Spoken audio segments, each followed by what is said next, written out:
had them come check, and she said one student was still in here, but she was just working on a problem, and she was going to hang around till she finished the problem. If the other guy didn't show up, then she would go. So let's go over where we are and where we're heading. Okay, we are within just a few slides of finishing chapter 17. Okay, and here's Chelsea. Okay, so we'll finish chapter 17 fairly quickly. We'll go on and get started on chapter 18. Okay, at 3:45, maybe a little before 3:45, wherever's a good break time, we will stop, pause, and go downstairs, room 157, directly beneath this room, and we will have the lab there. This is the one and only completely computerized lab. Now, if you have your own laptop and stuff, you want to use it, it's fine, but let's just, everybody go down to that computer lab, and we'll do the lab down there. Okay, now let's look ahead till Thursday. I still haven't been able, I tried calling them Friday, couldn't get an answer. I told them to call the number where I was Friday, but not leave a message because I couldn't access the voicemail from that phone. But as far as I know, he never called Friday. Then Monday, I figured they were closed, and this morning I was at the doctor's and I couldn't call anybody. So just pop up on. What's that? Just pop up on. Don't give them no warning. Just pop up. Yeah. You mean just show up over there with 20 students? Yep, and nobody will be there, and we wasted a trip. Oh, we don't want to do that. Okay. Or you have a room full doing some other class. Okay. Because other people use that planetarium for lectures sometimes. All right, so that's the thing for today. As soon as I find out from him when we can come do the planetarium, then that will adjust everything else. But until then, plan for this. On Thursday, we'll finish chapter 18, which we will get started on and get a good head start on today. And if we have time, we may even have time for the lab on 18. We'll see. But we will have the test on chapter 17, the last 30 minutes on Thursday. Everybody hear that? Okay. That's the important news. Unless, of course, we're at Sanford. Then everything will change. All right. Any questions for anything we've hit so far? Just a little bit of review. What 3 classifications of rocks do we have? Yes? Igneous, right. sediment, metamorphic. Right, very good. Igneous rocks, you can classify several ways. One way is where they were formed. What is it called when they were formed inside the earth? Yes? Intrusive. And when the extrusive is on the surface. If they form interior and the cooling rate is slow, what other way can we classify that? The igneous rock? The what? You're talking about the igneous rock? The igneous rock, yeah. What is it if they cool slowly? If the magma cools slowly, what does that produce? Lava? Intrusive. I don't remember. Glass. Say again? Glass. Intrusive, what does it form? Now, Glass. glass is if they cool very quickly. Okay, magma is beneath the surface, cooling slowly. Yes, what about the crystal size? Second? Is it crystalline rock? Yeah, they crystallize, and what about the crystals? If they cool slow, they're large crystal making coarse texture. Big crystals, coarse texture. If they cool rapidly, then you get small, extrusive igneous rock, small crystals, and we call it fine grained crystals. Okay, texture. If they cool too quickly, they're not even crystals. They are volcanic glass. Okay, so that's some ways we classify igneous rock. Now, there's other things like color. What's the biggest contributor to color? Biggest contributor to color, as in dark or light. Say again? Luster? Okay, those are ways we classify any kind of minerals, and that's what we're going to do in today's lab. But if you got large, yes. Iron. Okay, the iron content. Iron. The iron content, if you have high iron content, typically the rocks are darker colored. The igneous rocks are darker colored. If you have low iron content, they're much lighter colored. They're high in silica, which is light colored. Okay? What other characteristic of igneous rock depends somewhat on iron? Heavy density. Density, exactly, the density. Okay, you like these little Charades. charades, exactly. Okay, so higher density usually means higher iron content. Very good. All right, let's move on to sedimentary rock. Two major classifications there.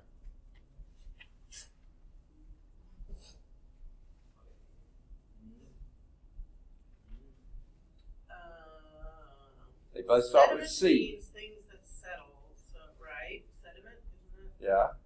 And okay, that is again back on minerals that we'll be doing today.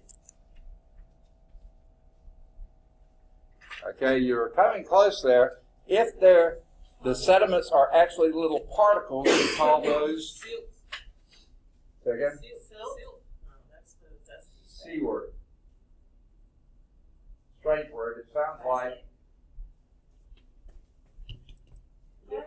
clastic, exactly. Okay, that sounds like, no, never mind. Okay, clastic, and if they're not clastic, not made out of sediment, out of particles, but made out of, what's the other kind of chemical? That's what you said. You said Yeah, what? chemical. Chemical. Plastic or chemical. If they're made coming out of solution, sediments out of solution, then they're chemical. Okay? All right, now metamorphic rocks. Here's how we classify metamorphic rocks. Remember metamorphic rocks? Tell me something about them. They were previously different rocks. Previously different rocks, and what happened? Heat and pressure changed the crystal structure.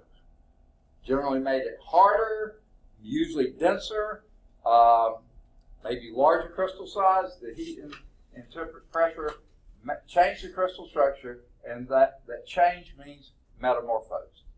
And what kind of rock can metamorphose into metamorphic rock? Okay, diamond certainly does, but what other classification of rock can become metamorphic rock? Igneous, or sedimentary, or other metamorphic that can change again and again and again. Okay, so yeah, all of those can form metamorphic rocks. Okay, let's look at one way we classify those metamorphic rocks is foliation. Okay. Are any of you into commercial arts? Is that your area of study? Oh, you are? Well, I'm Yeah. taking Photoshop. Okay. Okay, I bet you when you do that, you're putting together a portfolio. What does a portfolio mean? Like a set of pictures. Exactly. Like it could be 5 pictures, and it could be 10 pictures. And what are those usually on? Slideshow. Well, it could be or a a brochure or a Yeah. paper. paper, sheets of paper. You go through someone's portfolio looking at the work. Well, that folio is the same as this.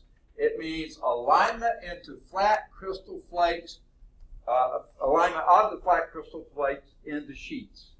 So if these are two-dimensional crystals to begin with, and they metamorphosized or whatever into thing, if those go into sheets, we say those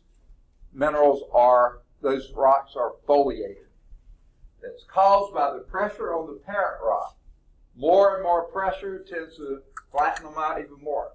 The rock cleaves, that you were mentioning before, the cleavage planes, along those planes between the aligned grains, making sheets of rock. That's if they're foliated. But if they're three-dimensional crystals, they may be non-foliated. parent rock consists mainly of one mineral, and diamond, someone mentioned that, is a great example of that. The grains are not allowed into sheets, but into three-dimensional structures, and then those would be non-foliated. So that's how we classify metamorphic rocks. The degree of foliation are into sheets, or the fact that they do not, are not composed of sheets. And here's a little table that reflects that. Non-foliated examples of this would be quartzite and marble. Does anyone remember what the parent rock for quartzite was? Quartz. Okay, that's the mineral, certainly. Okay, this is Fred, right? Okay, I've got to find, there you are. Okay, so quartz is the mineral, but what kind of rock would be mostly comprised of quartz? Remember the Bowen reaction series? Quartz is right at the bottom of that. Forms at the lowest temperatures and basically almost no iron content at all. Okay? What? Of your three rock classifications, what kind is quartz? Say again? Igneous, exactly. So this is an example of an igneous rock that metamorphosized into a three-dimensional quartzite, which is a metamorphic rock. Does anyone remember what marble came from? What underlies most? Yes. Metamorphic rock? It is a metamorphic rock. What was its parent rock? Sedimentary? Say again? Sedimentary? Sedimentary, and what was the name of that rock that became marble? It's underlaying most of Alabama. Limestone, exactly. Metamorphic limestone, what kind of sedimentary limestone, what kind of sedimentary rock is limestone? Remember, there's two kinds, so two C's. Okay, clastic is the particulate, limestone is not. It came out of solution probably at the bottom of the ocean. So that would have been chemical, exactly. So it was a chemical sediment. What's that? Ocean water, salt water considered chemical. Say it again. I was saying salt water is considered a chemical. Salt water. Salt water. Oh, wait. Yeah, actually, you see, the carbonates go in solution down the streams, down the rivers, into the ocean. And in the oceans, they build up. Some water evaporates, so they get more concentrated. They go deeper, they get colder. And the colder and more concentrated they are, then they come out of solution. That's what forms the Sodium carbonate or whatever? Yeah, limestone is calcium carbonate largely, okay? And then when that metamorphosizes into, change the crystal nature, it becomes marble. Limestone, which is pretty soft and easily corroded, becomes marble, which is quite hard but somewhat brittle. Still can be etched by acid because calcium carbonate always is. But those are examples of non-foliated metamorphic rock, three-dimensional crystals. We'll see some examples of marble. When y'all are doing the lab, I'll be showing some of those. Very finely foliated, meaning very thin sheets, okay? That would be slate. Slate is easily separated into sheets. Remember we talked about they use slate, still do to some extent, but not as much as they used to, roofing. Yeah, because you can just slice them into these sheets and that makes your shingles. Heavy, but very long-lasting shingles, okay? Finely foliated, not as easily separated in the sheets, this would be schist. Okay, let me back up. Where did slate come from? What kind of rock? Metamorphosized into slate. It's another S word. Sedimentary. Say again? Sedimentary. It is a sedimentary rock. What kind of sedimentary rock? Silicate? Okay, wait. No. Two kinds of sedimentary rock. Your two C's. Clastic because they are particles. Okay? And what was that? Plastic sedimentary rock that metamorphosizes to become slate? Starts with S as well. Sandstone? Say again? Sandstone? You say sandstone? No, that would become quartzite. Okay?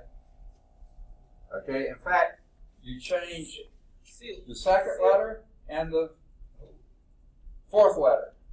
And you've got just a, say again?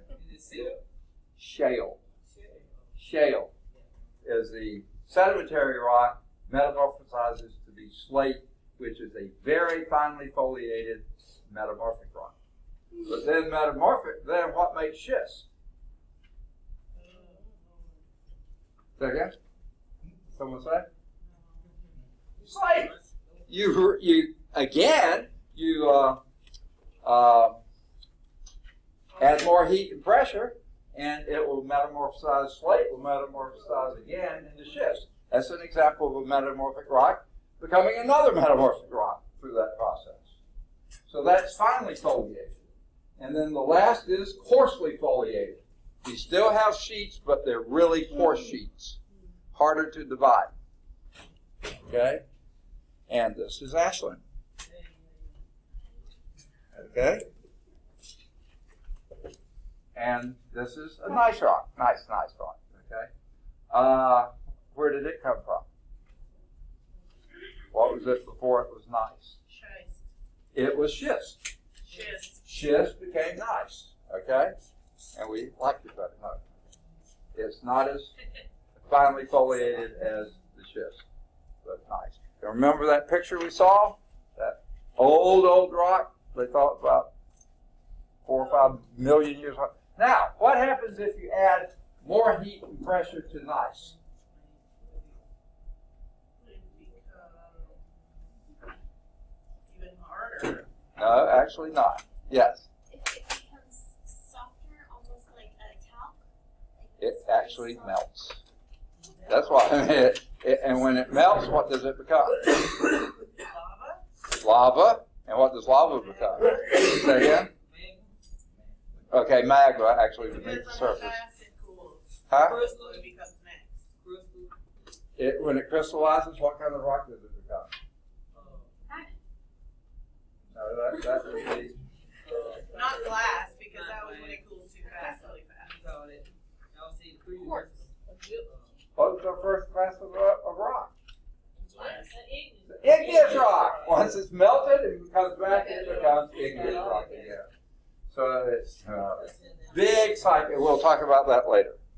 Okay, any questions on how we classify metamorphic rocks? Okay.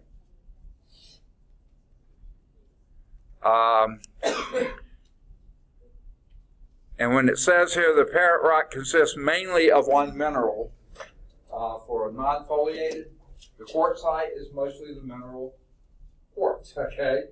That would make quartzite. Marble is largely calcite, okay? And we'll see examples of calcite in the lab. While y'all are doing your lab, I'll be showing some of those examples. All right. So here again are the metamorphic rocks. I think we've seen these pictures before. This was that diagram that was on a whole page. This was shale. Remember that one? What kind? Nope. Sedimentary. Sedimentary rock that metamorphosizes to become slate. Then slate metamorphosizes to become schist. Schist metamorphosizes to become gneiss. And gneiss, when you heated it more, what did it do?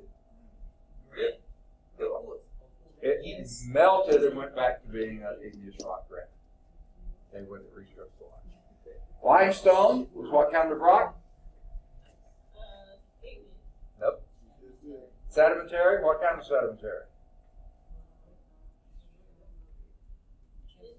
The 2 C's, one of them. Chemical, it was chemical. When it metamorphosized, it became marble. If you add more heat and pressure to marble, after a while it actually melts and becomes melted. What does that say?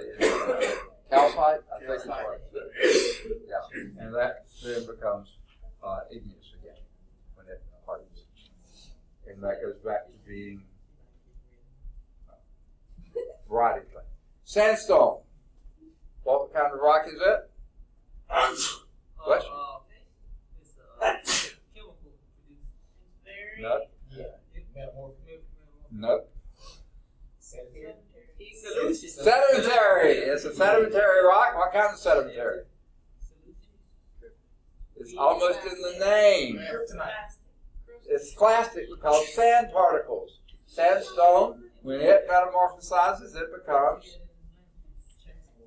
quartzite.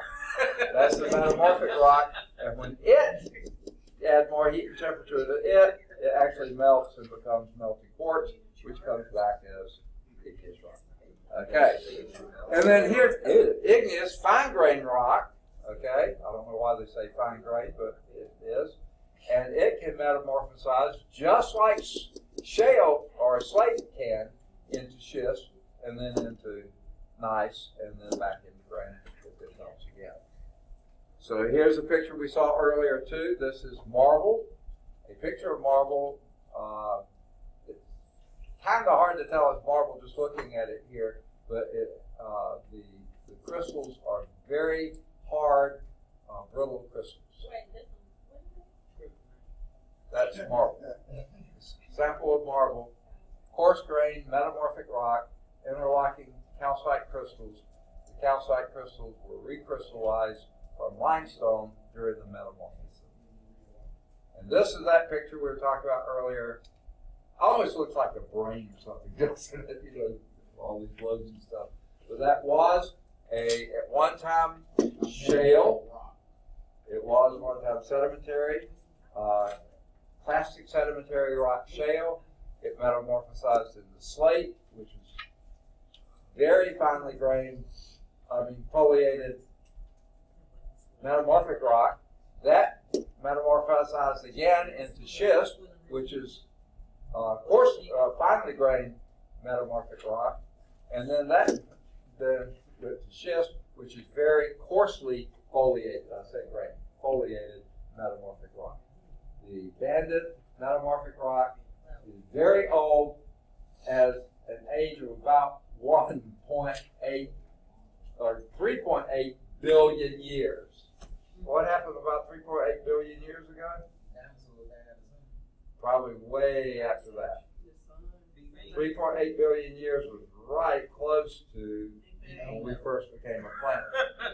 Remember, that's about the time the moon, we got hit by something and broke off the moon, they thought. So that's way back, way back. It's probably among the oldest rocks on the surface of the earth. That one right there.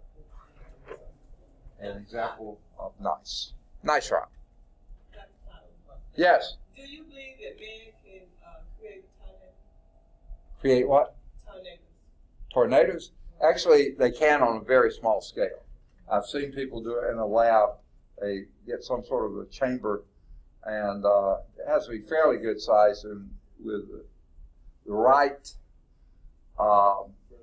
temperature difference and pressure difference and some type of initial thing to get the spinning started, they can I was reading an article about a hurricane, and it was saying that the scientists created this hurricane out in Alabama, that it was man-made.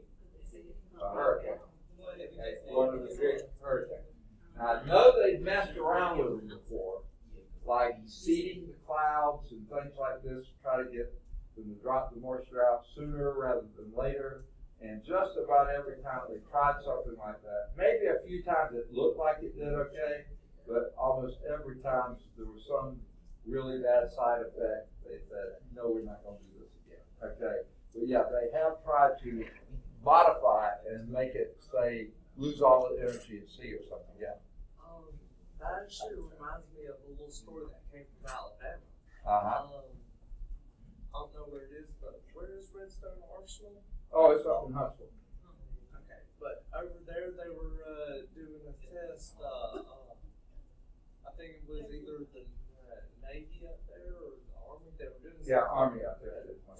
some kind of test up there, and they were doing the weather at the time, and they shot something in the clouds that had metal shavings or something in it, Right. and it made the area around Redstone Arsenal and that whole area light up in red all over the Weather Channel. Wow.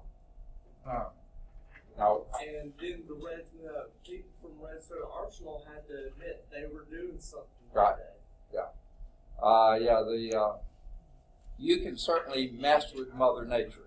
And then over near Antarctica, somewhere around Yeah.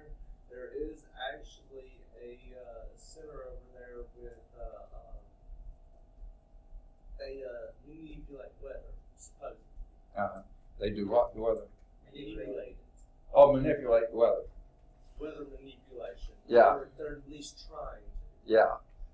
And I can imagine down there sometimes that might be something you would like to do, but still, I think just about every time they have done things like this, there's usually some sort of a side effect they haven't thought, oh no, that happened, and it's usually not too good.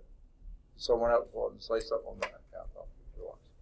Okay, so those are our metamorphic rocks. So what we get to is the rock cycle. And we've basically been talking about it the whole chapter, well, at least the second half of the chapter.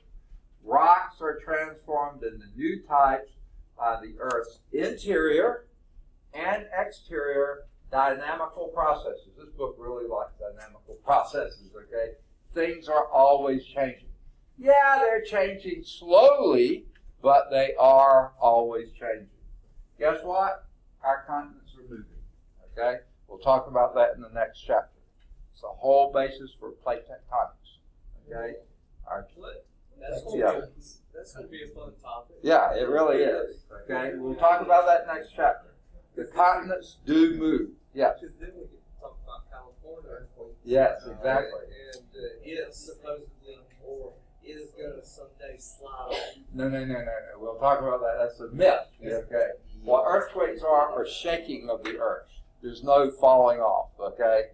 You can have separation, but that's not what's in California. That's Okay. why I said supposedly. Yeah, supposedly, okay. That's the plates are sliding past each other, yes. So the supposed myth that one day there's going to be this huge earthquake that's going to destroy California, that's just a myth too. Yeah, that's pretty much a myth, yeah. When Barry Goldwater was running for president, he said, let's just hope it chops it off and floats it out to sea. That was political myth, okay? Okay. So the Earth's interior and exterior dynamical processes, such as the continents moving, actually the plates are moving, the continents are on the plates, and when they move, things happen. The seas advance and the seas retreat. Well, that certainly happens daily with the tides. That's not exactly what it's talking about here. It's talking about things spreading or coming closer together, that type of thing, okay? And we'll talk about that next chapter. We also have repeatedly, constantly weathering and erosion. We'll talk about that in 3 chapters. Yeah, away, okay? By wind and rain. Had a bit of that lately, haven't we? Okay? Certainly things are happening. I guarantee you there's been a lot of erosion recently, okay? Fortunately, our rains here were never all that hard, so hopefully the soil absorbed most of it, but I bet you'll find places where there's a lot of runoff and erosion, and that contributes to the weathering process. Again, these are things we'll talk about in later chapters. But why are we talking about them now? What were all rock originally? Which kind? Igneous. And after a while, scraping against each other, they break off into little pieces. Those little pieces form the particles that are formed into what? Sedimentary rock. And then more heat and pressure are added to them, or igneous rock, and you get metamorphic. So they're always changing, okay? The seas advancing and retreating are always moving sand or moving other materials back and forth making new sedimentary rock, which later become metamorphic rock, or later become igneous rock if the temperature is high enough to make it melt. The weathering, again, that's taking the other rock and forming it into particles which form sedimentary rock. So these patterns always happen, and this is a little weird looking. It almost looks like a highway intersection. So where several interstates are coming together and you have all these ramps, but this is actually the rock cycle. All rock started as igneous rock, okay? Now some of that igneous rock is actually weathered. Wind, rain, broke it into pieces, making sedimentary rock. Actually, if it was pieces, if it dissolved some of that rock, and then it later came out of solution, that would make sedimentary rock as well, but that would be chemical sedimentary rock. So both of these would form sedimentary rocks, okay? But other igneous rock could get buried and under more heat and pressure, metamorphosize to become metamorphic rock, okay? Now, let's go over to the sedimentary, okay? These sediments form, it's not rock yet. The lithification process is what makes it a rock. What are the two parts of the lithification process? Another two C words. Compaction and sedimentation, exactly. That makes the sediments into rock, okay? You compact these sediments and then you cement them together, lithification. Now we have sedimentary rock. But guess what? Weathering and erosion break that down into sediments, and they can go through this short cycle several times over, okay? Or they can get buried deeper and deeper, and more heat and pressure makes it metamorphic rock, okay? And then the metamorphic rock can get weathered away and go back to being sediments again, and it goes back through this cycle again, okay? And here is Trey, right? Okay. And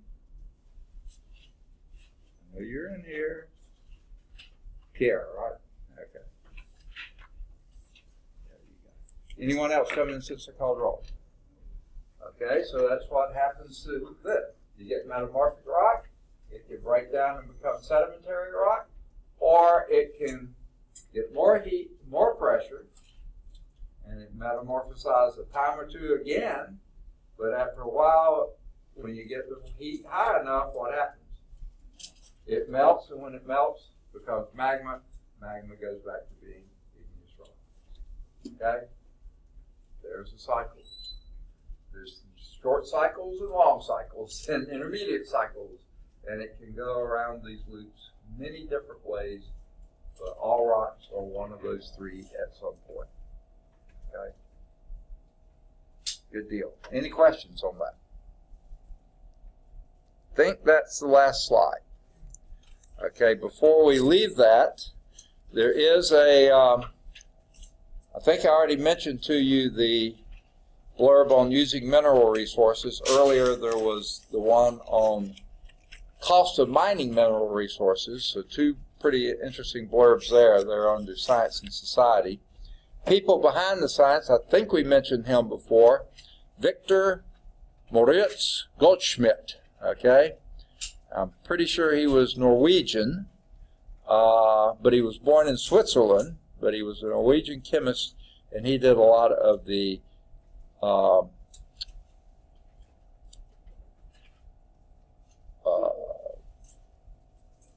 rock chemistry, you might say, that we understand today.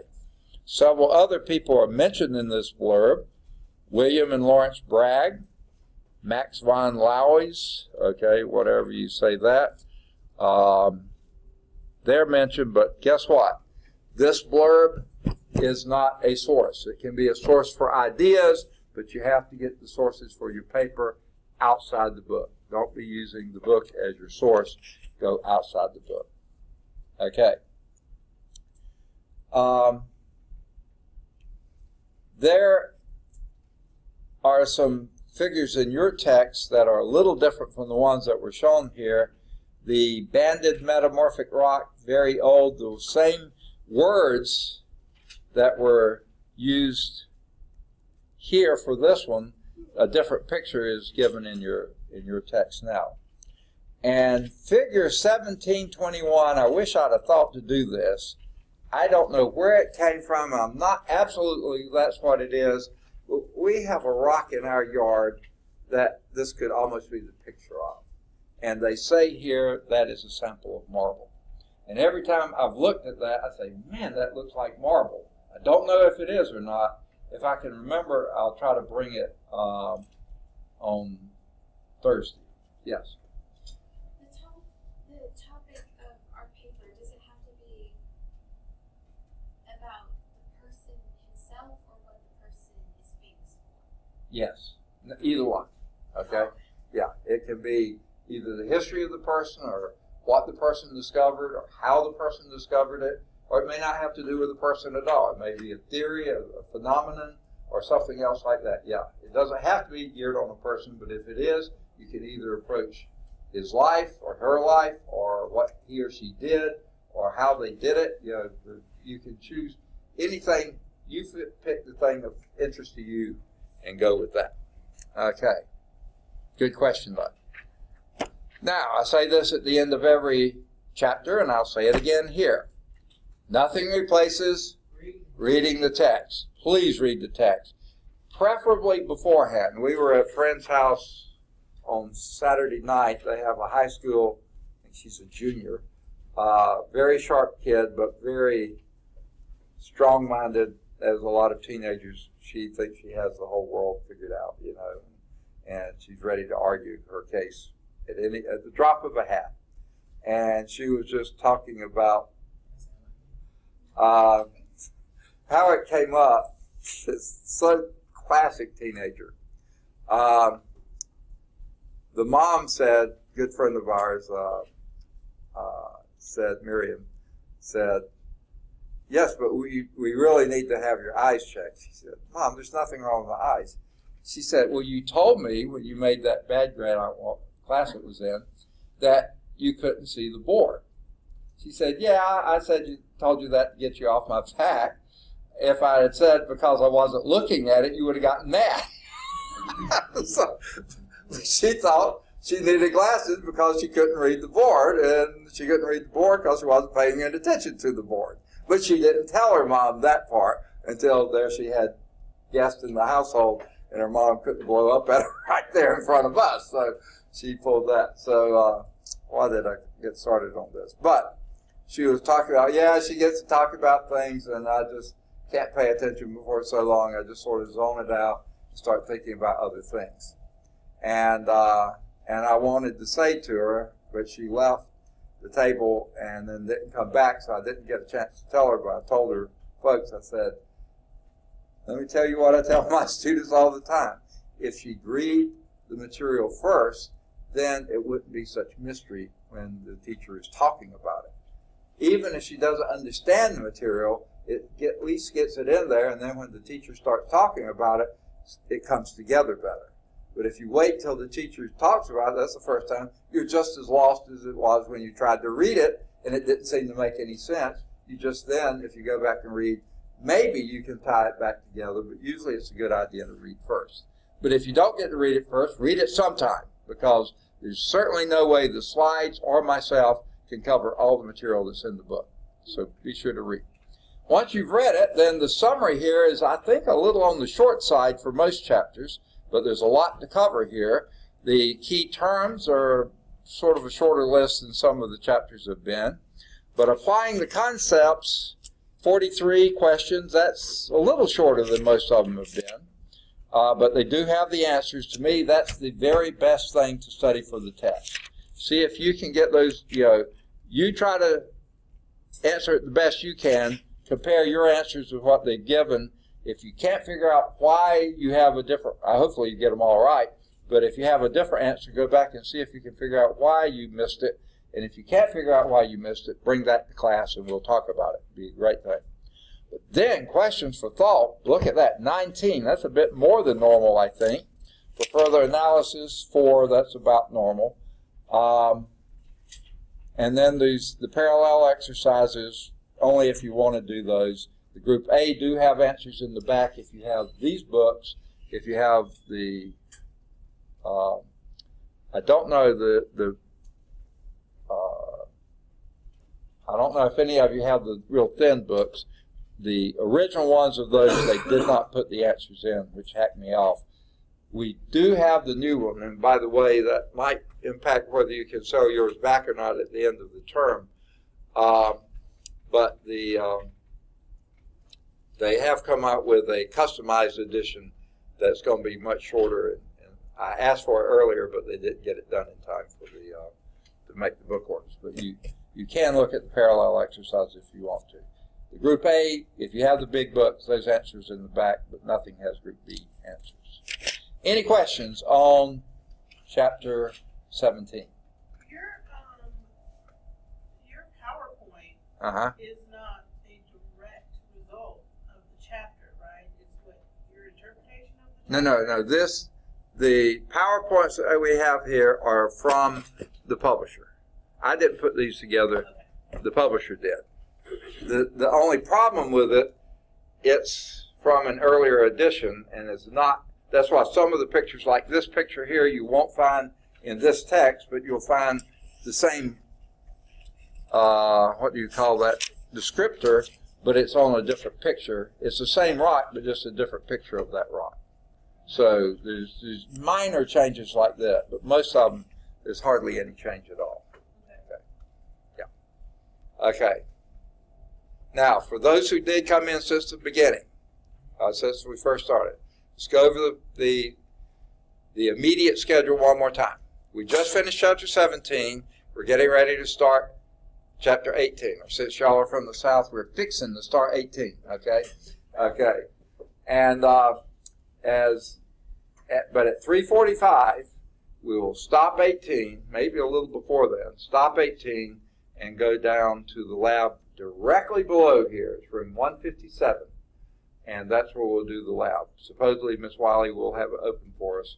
That's one reason I was a little late getting to class. I had to wait until she got off the phone to get her to find me a computer room. And she suggested that when she looked up and saw that no one was using it at that time, supposedly. But she didn't have a key for it, so she went looking for the key. She said she'd have it open at 3:45. So we'll see. If not, 360. 157 upstairs or downstairs or 360 upstairs. One of those two. We'll try 157. Okay. I tried to get the orientation classroom. It's booked solid till 6 o'clock. And 3 back-to-back classes in there. I tried to get the testing room, but they don't want students using that anymore except just for testing. So we're stuck going either up or downstairs. Looks like we'll go downstairs. All right, any questions on, oh yeah, and let me go on with that. Then what do we do next time on Thursday? Well, number one, if we finish the lab in time today, I'm going to call Mr. Weigel again at Sanford. I doubt if we're going to get finished in time for me to do that, but if we do, if you get finished with the lab early, I will try to give him a call, and I'll call him again tomorrow. I'll try at lunch, and I'll try at 3:15, but that's the only time I've got off tomorrow. But if I never can catch him over lunch hour, so I think 3:15 is a better shot. But anyway, I'm going to try to get in touch with him. If he says we can come Thursday, then I'll send you a message on Blackboard. You'll get an email through Blackboard, and you'll also see it on Blackboard announcement. I doubt if that's going to happen. My guess it'll be one of Tuesday or Thursday next week, but I don't know because I haven't talked with him. But if that doesn't happen on Thursday, then we'll continue with chapter 18, which we're going to start today. And then if we finish chapter 18, which is a chance we might do, we could have the lab on 18, but then once we finish the lab, we'll have the test on 17. So we'll see how things pan out there. Any questions? All right. Then let's move on to chapter 18. And basically, I mean, these chapters really tie together pretty nicely. The very last slide that we had there in 17 is just a great preparation for what's going to happen in 18 and 19, really.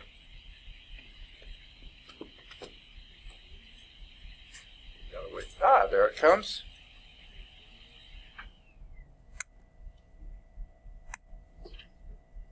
All right. So, chapter 18 is plate tectonics. Okay? Now, the picture you have here, I think, is a pretty cool picture. It just shows a lot of changes have been happening over a long period of time. So that actually would be a pretty good picture for the next chapter as well, or 2 chapters later. But then, too, the chapter in your text, it actually looks like more of an erosion chapter. But what they say here is all the rocks you can see on Earth's surface are part of a very thin veneer barely covering the surface of the Earth. Okay? We call that the Earth's crust. Okay? So, our core concept here is this. The Earth has an internal structure. Certainly it does. It cycles materials. Last thing we talked about in the last chapter, the rock cycle.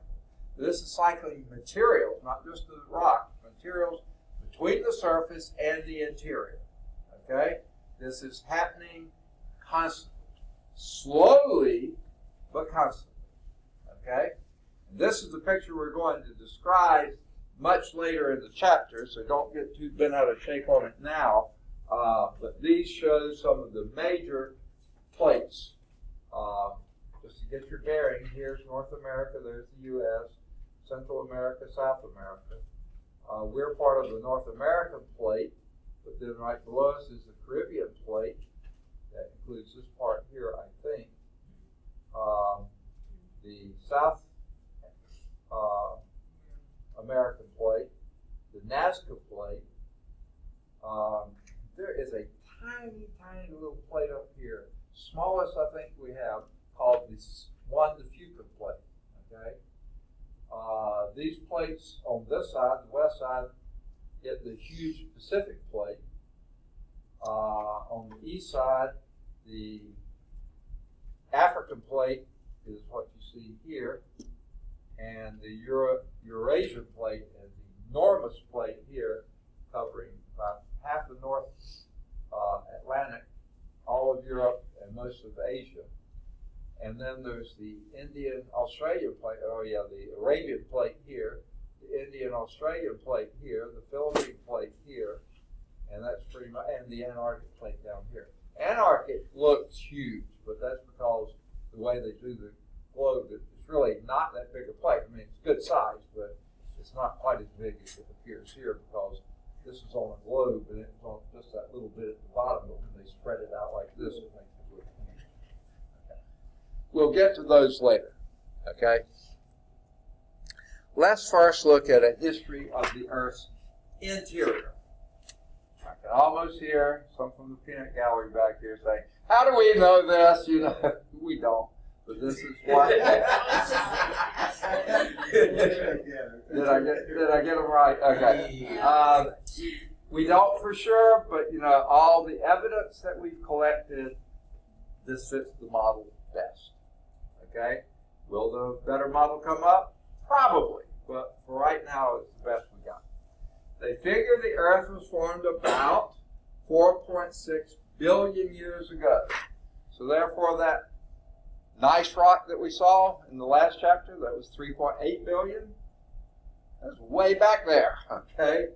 But the Earth was formed about 4.6 billion years ago in the solar nebula, okay?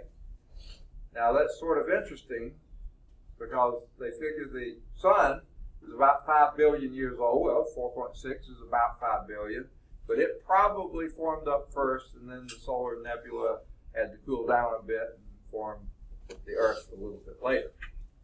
The early Earth had a molten surface because guess what? It came out of the sun's explosions and all that kind of stuff. So it was pretty hot stuff back then. And there was lots of stuff flying around there. They were banging into each other. All those collisions caused quite a bit of friction. So the Earth's surface was molten, okay, for lots of reasons, okay? And remember that sometime in there is probably when we had the collision with whatever it was that collided that broke off the moon, if indeed that happened. And that would have been far easier to do if we were a molten state. You know, if we were sort of a ball of liquid, it'd be easier to break off part of it. It cooled into a sphere, 2 spheres. Okay. So Dr. Simon, Yes. okay, you were saying that the moon, something broke it, part of the moon. Yeah. The chapter before last, we talked about it. Yeah. What? The other part of the moon. No. The Earth was one part, the moon was the other part. Oh, okay, the Yeah. Earth was one part. Yeah. It hit the Earth. We didn't have a moon, supposedly. Hit the Earth and broke off a piece of it, and it floats around us, you know. And the fact that always one side faces us is sort of makes you think it was really one part of us, you know. That's part of the rationale for that. Whether that happened or not, we don't know, but that's a current theory, and a lot of the material seems to fit. Okay? Yeah, but it was, yes. So basically, the Earth started out, molten surface, which would make it like on fire because the molten surface comes from volcanic. Yeah, it was, yeah. How can that be possible since you can't really grow anything on No, molten surface? I guarantee nothing was growing. Guaranteed. How can it still grow? And Nothing. Okay, you're absolutely right. It was a ball of molten metal. I mean, nothing was growing. It was no rocks. It was all magma, basically, except on the surface, I guess it was lava. I don't know. It was molten. The whole thing was. As it cooled, then you formed, and that's what we're coming to here, the surface cooled over a fairly long period of time, crystallized to be igneous rock. Okay, at that time it was all rock, nothing growing. Okay, heat accumulated from the radioactive decay led to a second melting of the interior this time. So they think that it trapped a bunch of radioactive material in it. Now this is theory, okay, and that trapped the heat, and that got hot enough it remelted again. And then the melting occurred in pockets, not throughout the interior. Okay, now we're talking interior. This was exterior, sorry about that. So now we have a second melting, this time of the interior of the Earth, and that occurred in pockets, not throughout the interior. So we have these, okay, we'll get to that later. Again, read the text. This just is hitting highlights and just skipping over the points really not very concisely. Okay, so very little bit. So here's what happens then. The interior is now mostly melted. Okay, this is when we have what they call differentiation. Since everything inside was melted, the heavier stuff collects in the very most interior, and the lighter stuff tends to float more toward the surface. That sort of makes sense. Melting and gravitational settling of the heavy elements, and that gave the Earth's present stratified structure. I think we talked about this in the earlier thing, the crust.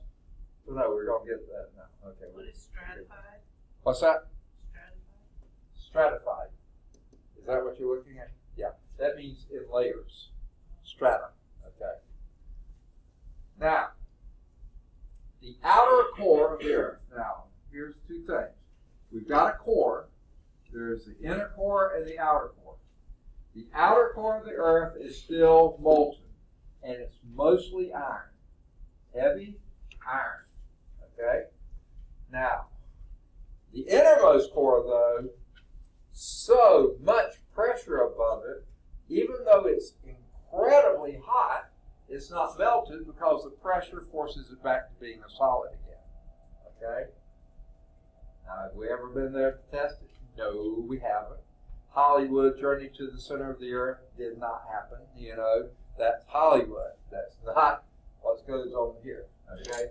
But the pressure is 3.5 million atmospheres of pressure. We talked about this before, didn't we? We have over us 1 atmosphere of pressure, which is about 14.7 pounds for every square inch. So every square inch of your body has 14.7 pounds of pressure on it. That's a load, isn't it? Why not it precious? because we're pressurized ourselves. Pushing back with actually more pressure than that. Yeah. Is that one way how gravity works? That's basically, that's what's creating the pressure. Gravity's pulling down on the atmosphere, and that weighs 14.7 pounds for every square inch on the surface of the Earth. Okay? What's the internal pressure? What's that? What's the internal pressure of a human? I would say it's probably, I'm just making a guess here, about 15 psi, pounds per square inch. Because when you puncture yourself, you bleed out. You don't have air being sucked in. You have a little more pressure.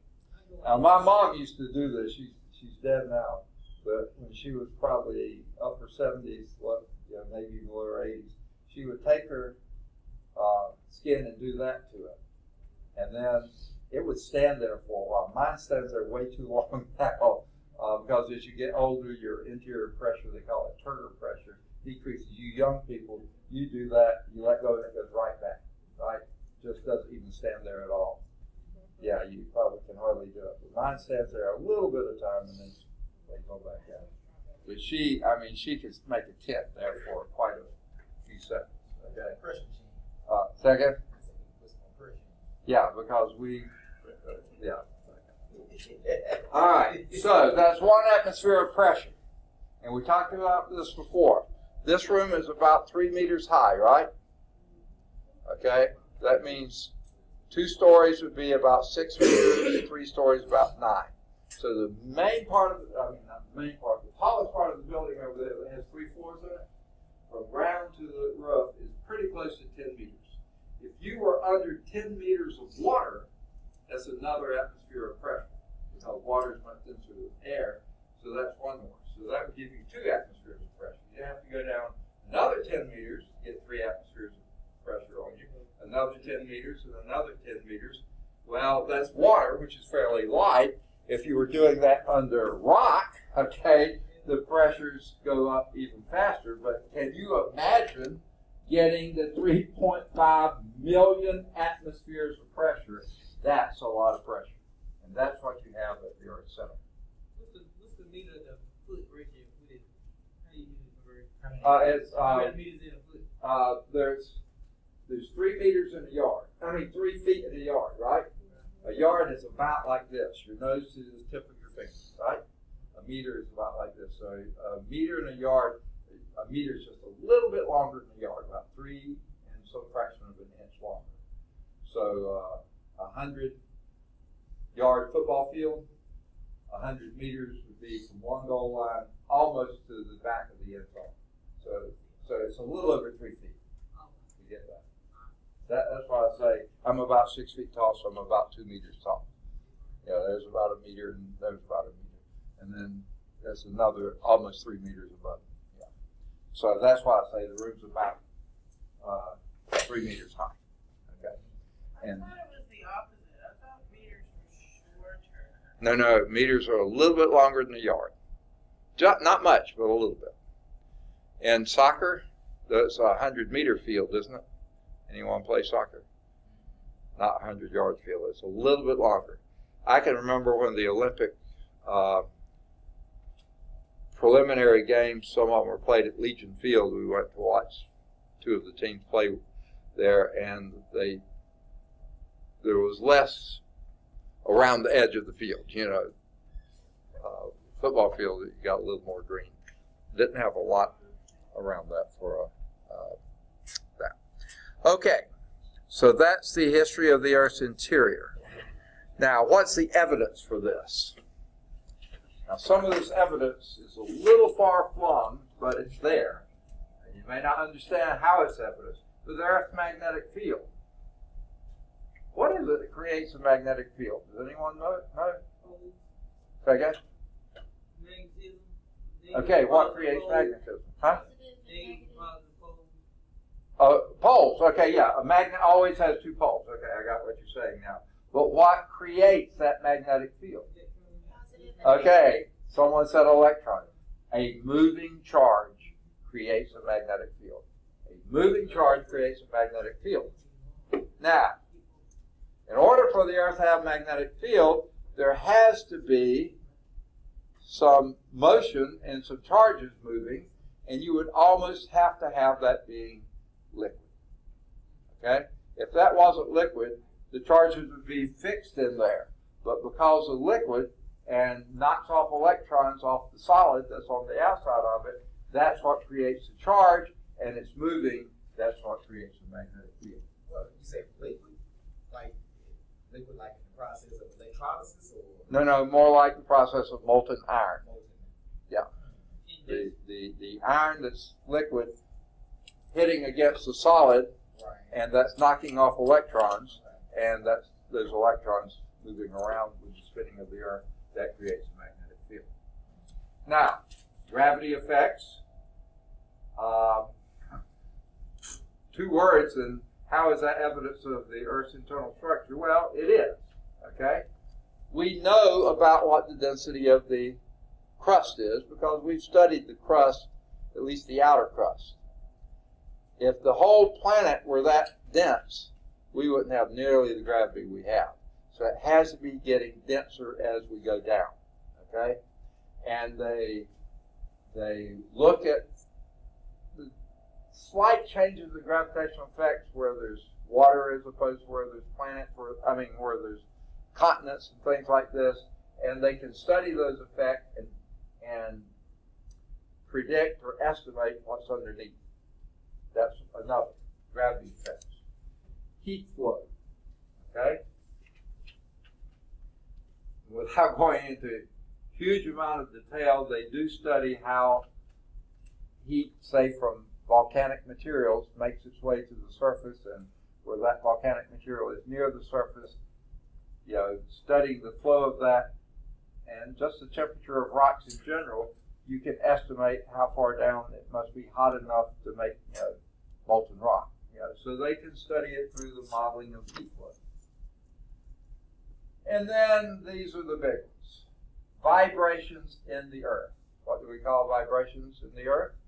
Earthquakes, exactly. These seismic waves, okay?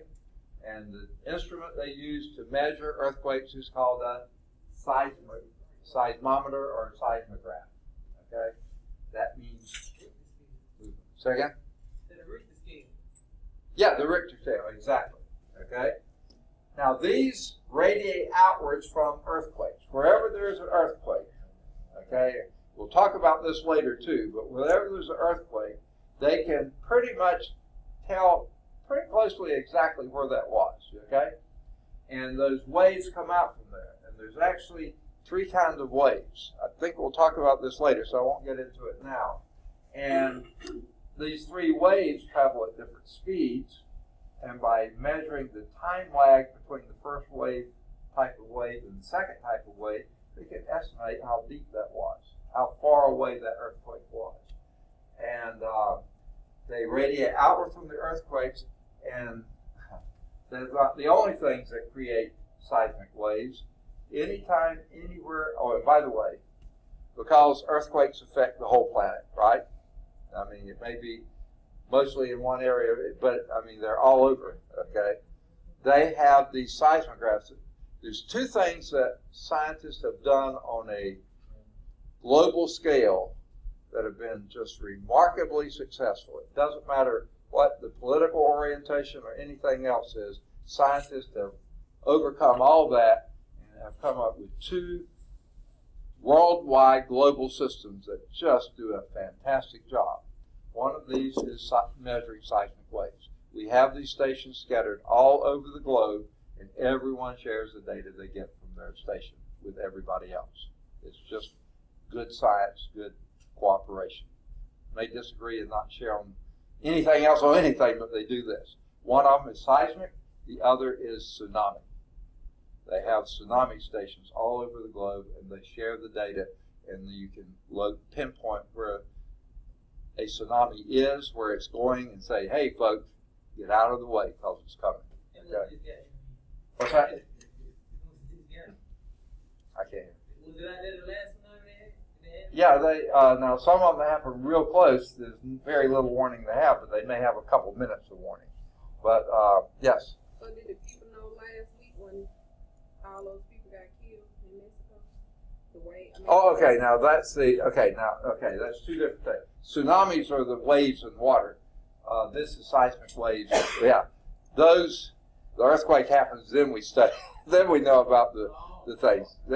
We can only know about that after the fact. Yeah, but then they measured these waves, and knowing the difference in times that they received those measurements, they can say where did that actually begin. But it's always after it happened. No, they can't predict earthquakes. It's probably worse than predicting hurricanes. I mean, they can start seeing a hurricane, but they can't predict, oh, one's going to pop up here. They say the conditions are right. Maybe it can, but yeah. But the earthquakes, we don't even have that. Yeah. Seismic wave, is that something that happens in the interior? Yes. Internal structure? Yes, in the internal structure where there's some sort of vibrations in the earth that produces seismic waves. We'll go into that in a little more detail. But the other thing I was saying, the nuclear explosions, there's nobody can detonate a nuclear explosion anywhere on Earth and everybody not know about it. We may not know who did it, but we know something happened because these seismographs will pick them up. Okay? So when North Korea claims they've done thus and so, they look at the seismic data and say, well, you know, there was something that happened here. And it's not as big as what they're claiming it was, but something did happen, you know. They can do that kind of stuff. Okay? So nuclear explosions will also set off the seismographs. Everybody knows them. They won't know who or exactly. They will know where. Say, that's your land there. You did it, didn't you? Okay, so let's look at these seismic waves. 3 different waves. The first are called the P waves. Now that P could stand for 2 different things. Okay? One of them is primary, meaning first. They're the fastest, the first ones to get there. But it can also stand for pressure wave. These are the fastest waves. And you see compressional P for pressure. Okay? Another name for a compressional wave is a longitudinal wave. Are y'all sensing any longitudinal waves right now? So you're not listening to me, huh? No. Sound waves are pressure waves. If you hold your hand in front of your mouth while you're talking, you can feel little compressions and rarefactions of air hitting your hand. That's what your eardrums are picking up when I'm talking or when something's going off somewhere. You're listening to anything, that's what's happening. It's a pressure wave. Okay? Longitudinal wave, what does that mean? Okay? The best example of this is a spring. Okay? If you have a spring, I can't imagine a spring staying that flat and level. It's always going to sag. But if you had a spring strong enough that it could do that, and then you pressed on it and pulled back, that pressure here moves down the spring. Over time, it moves down the spring and may actually get these close enough together here. And actually, when it hits the end, it can bounce back and come back again. Okay? That's the pressure wave.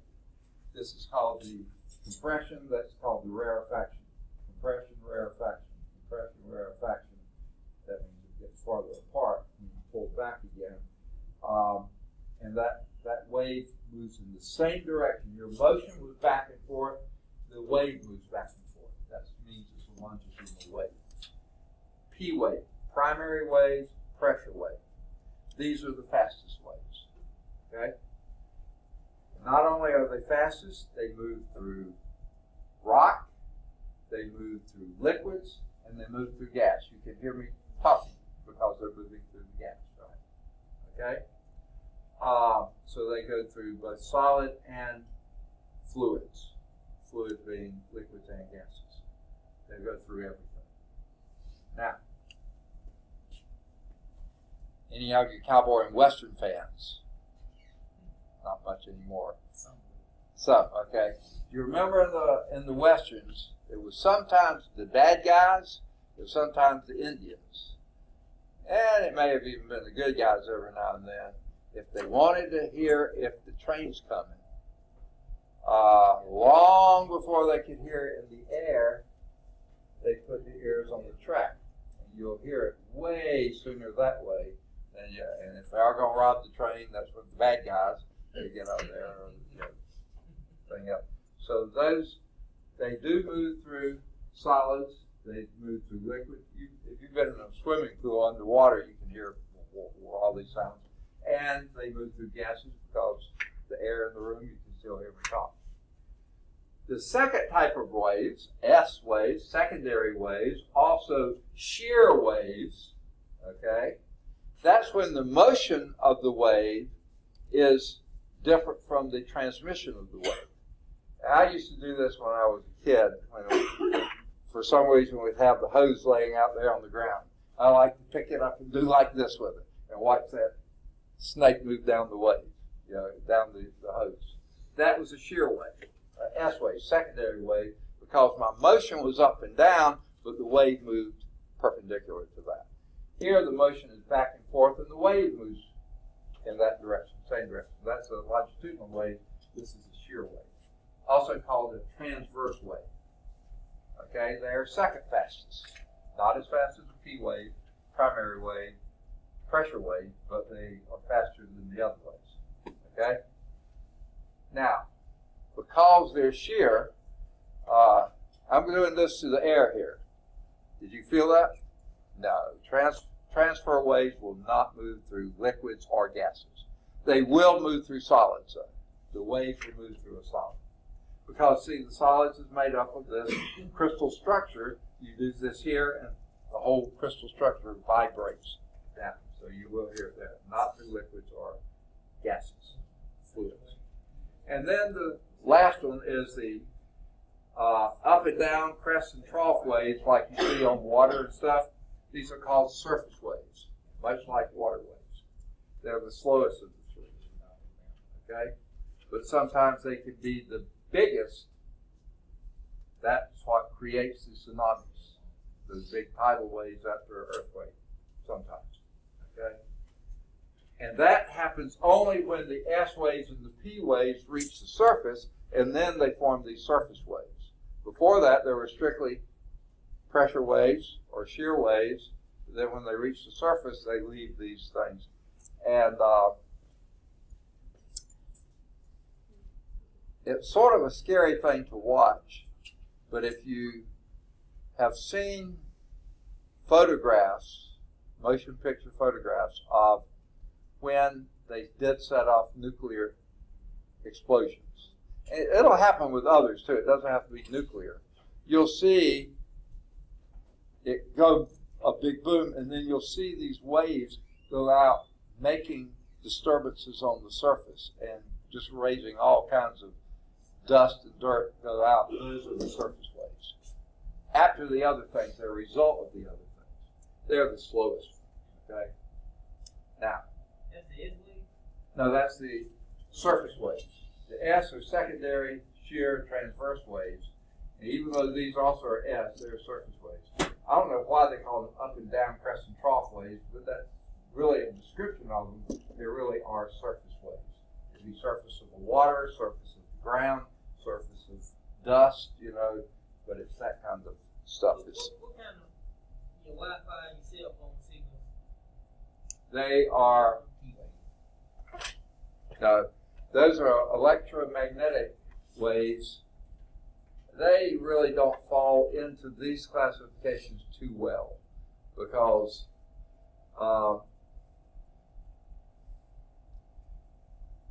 these are particle waves.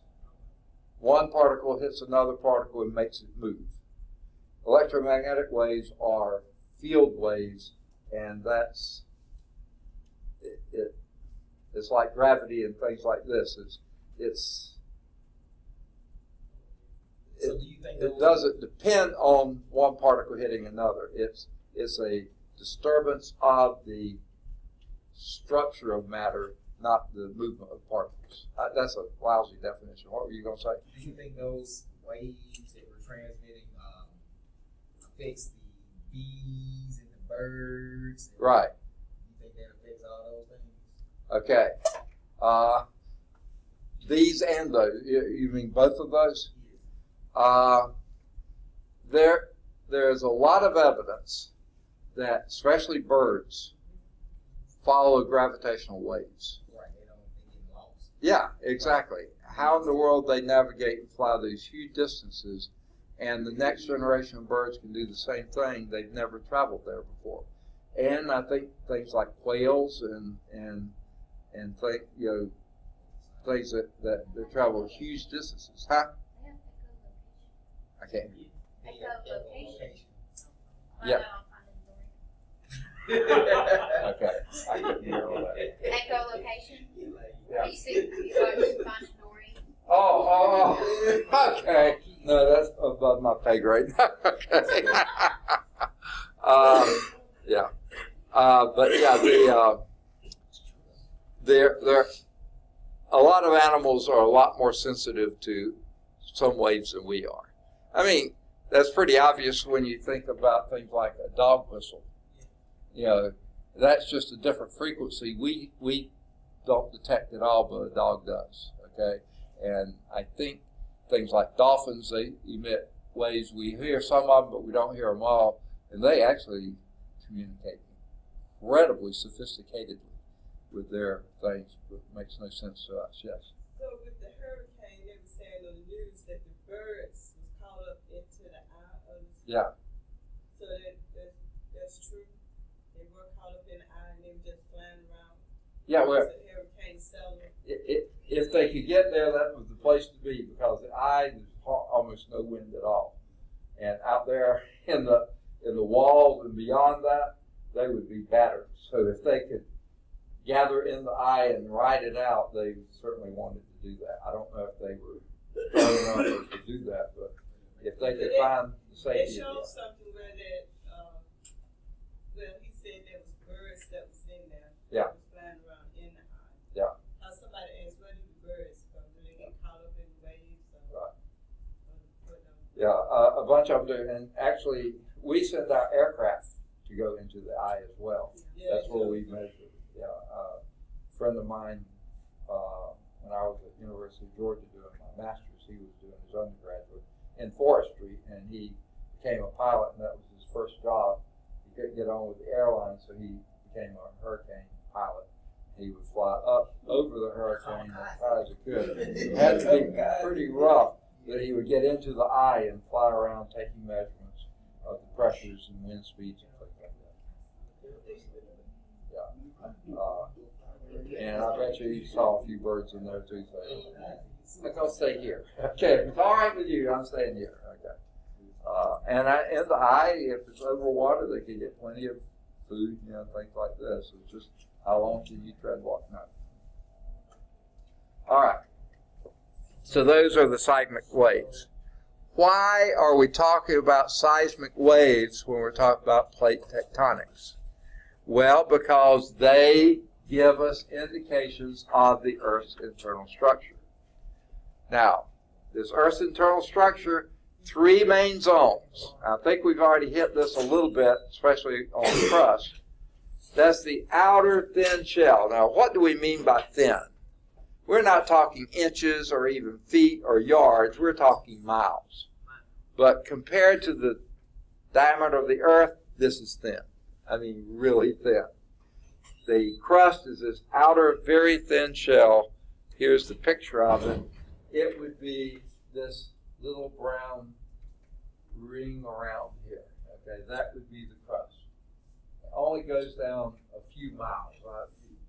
That probably varies in different locations, but most of what we know, all the deep earth mining and everything else we do, we're still in the crust. That's where they get the oil drilling from. Yeah, now the more deeper, but we can't get to them. We don't have the capability of doing it. But a few of them exist in the crust, and that's why when they do, they're very valuable. Most of the time, you don't find much gold in the crust, but where they do, people go for it like crazy. Platinum and uranium and everything else is heavy. Even the iron ore. It's just little places. Oil? Yeah. Oh yeah, most of that would be probably in the crust as well. So we can kind of What's dig that? to the mantle. What's that? We can dig to the mantle. I imagine people have, but it's not this deep into the mantle. Right. We might just barely go there. Because someplace the crust is pretty thin. where there's volcanic activity, you're right into the mantle really quickly. Yeah. Now, so the outer thin shell. The mantle is much thicker. Okay? Now, they show something on here they don't describe here. They show two portions of the mantle. The upper mantle and then the lower mantle. Now, they're showing the lower mantle is much, much, much thicker than the upper mantle. We're going to talk about that a little bit later, but not now. But all this would be the mantle from the here. Then the core is the central part. There's two parts of the core, too. Now, they do show that here. The outer core, which is liquid, and the inner core, which is solid. Okay? Okay, that was the thing we saw before. 6,000 degrees Celsius. That is hot. I mean, if 100 degrees Celsius is boiling point of water, 6,000 degrees Celsius is incredibly hot. Nowhere hot enough for fusion or something like that to happen, but still incredibly hot. Okay? And that's only in the inner core. Okay? The outer core is molten iron or molten metal or molten rock, but it's nowhere close to as hot as it is there, just because of all that extra pressure that you have. So this is the big broad stroke. Later we'll get and talk about this a little bit more and that a little bit more. The crust is just that thin outer shell. Okay. So let's talk about the crust. Covers the entire Earth. Okay. Now, until the Gulf oil spill, I never realized the Gulf of Mexico went down as much as a mile deep. And that's where the spill was, so it probably goes even much deeper than that. And it's shallow compared to the oceans, okay? So even our waters go, I don't know how far Marianas Trench is, probably 2 to 3 or maybe more miles deep. And then you got the crust under that too, you know. So the crust is it seems deep to me, but it's really thin. It covers the entire Earth. Two types of crust. The oceanic crust underneath the ocean is actually much thinner than the continental crust, which is what we live on. Okay? The oceanic crust is also basaltic rock, whereas the continental crust is mostly granitic rock, granite rock. Okay? Now, if you remember from the last chapter, basaltic rock, two characteristics of it. It was much denser than granite, much darker than granite, three characteristics, and more fine grained than granite. Granite was coarse grained, and basalt were fine grained, but much darker and much denser. Okay? Granite rock, on the other hand, basaltic rock is high iron content. That makes it denser, it makes it darker. The granite rock is much lower density, meaning much more silica, much less iron, and that also makes it lighter color, because the iron is what gives it the dark color. The silica is almost whitish. Okay. So those are our two crusts. Let's take a picture, look at the illustration of that. Okay. Here is the ocean. Underlying that is the oceanic crust, which is your basaltic rock, denser rock, and also darker generally. The continental crust is usually thicker than the oceanic crust, but not as dense and usually not as dark. There is one serious flaw in this picture. You'll recognize it later on. Usually oceanic crust does not go up over continental crust. It subducts under continental crust. You'll see that in later illustrations. But the guy or gal they had doing this one didn't know that and made it crawl up this thing. Because it's denser, it tends to go subduct under the continental crust, not crawl up over it. And then somewhere down there, miles down perhaps, you finally hit the mantle. Okay? Now, there, this picture is still showing the upper portion of the mantle. Okay? But this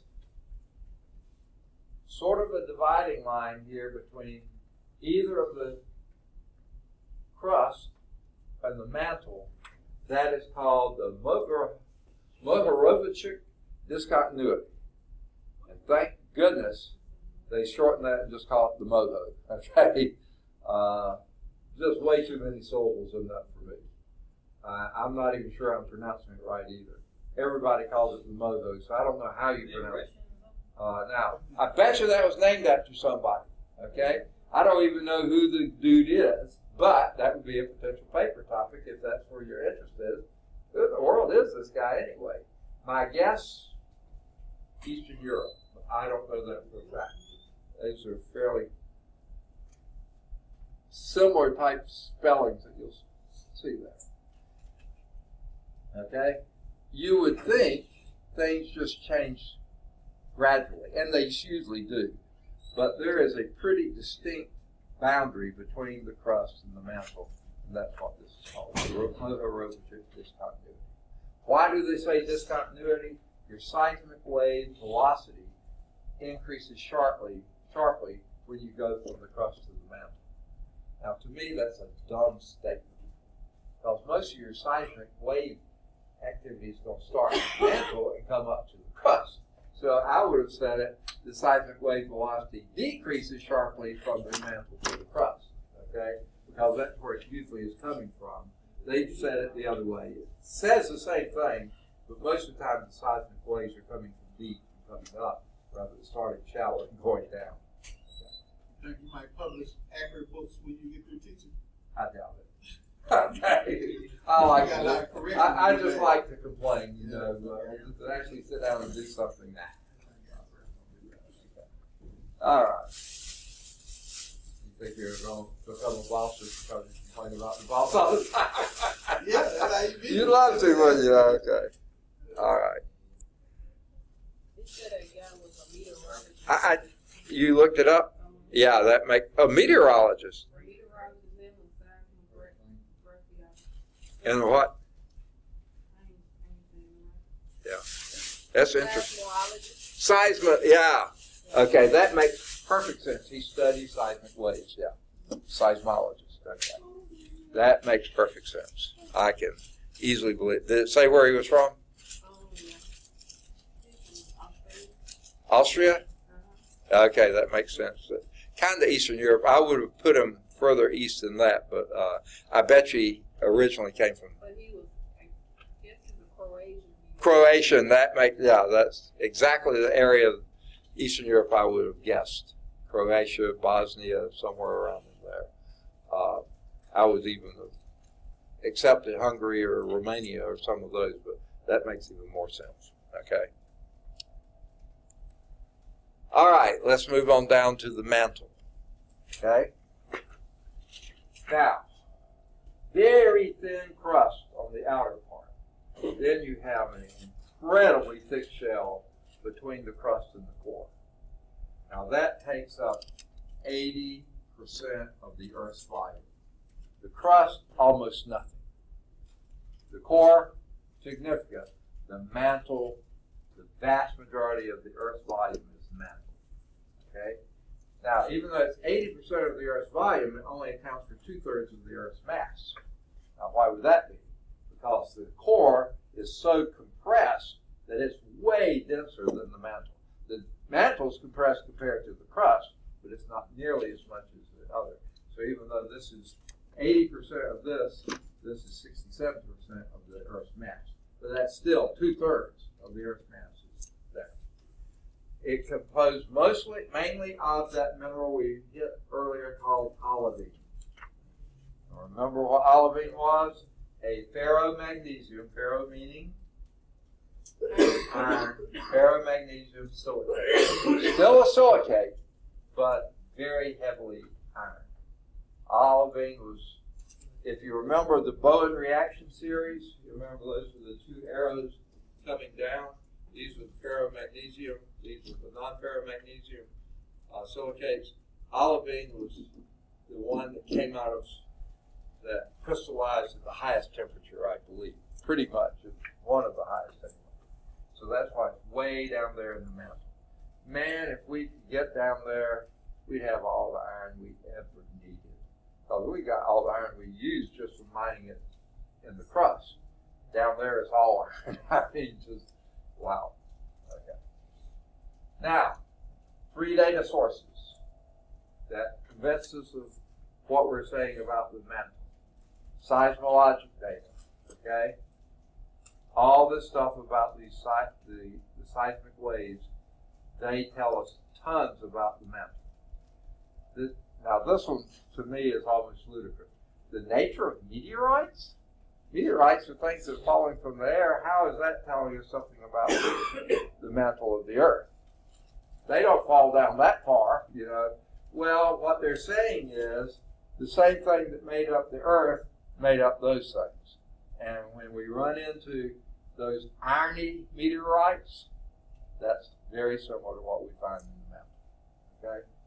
So, to me, that's a huge stretch, but it's there. And the materials ejected by volcanoes, those come right through the mantle. Okay?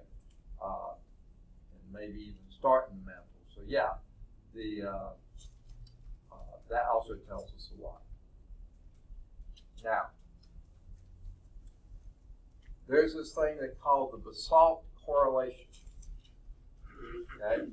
Remember, the basalts are the rocks that are made largely of iron, but fine-grained, very dark rock. They're close to the silicate chemical composition of the stony meteorites. That's what we were talking about before. Now, that's the basalts. That would be in the crust.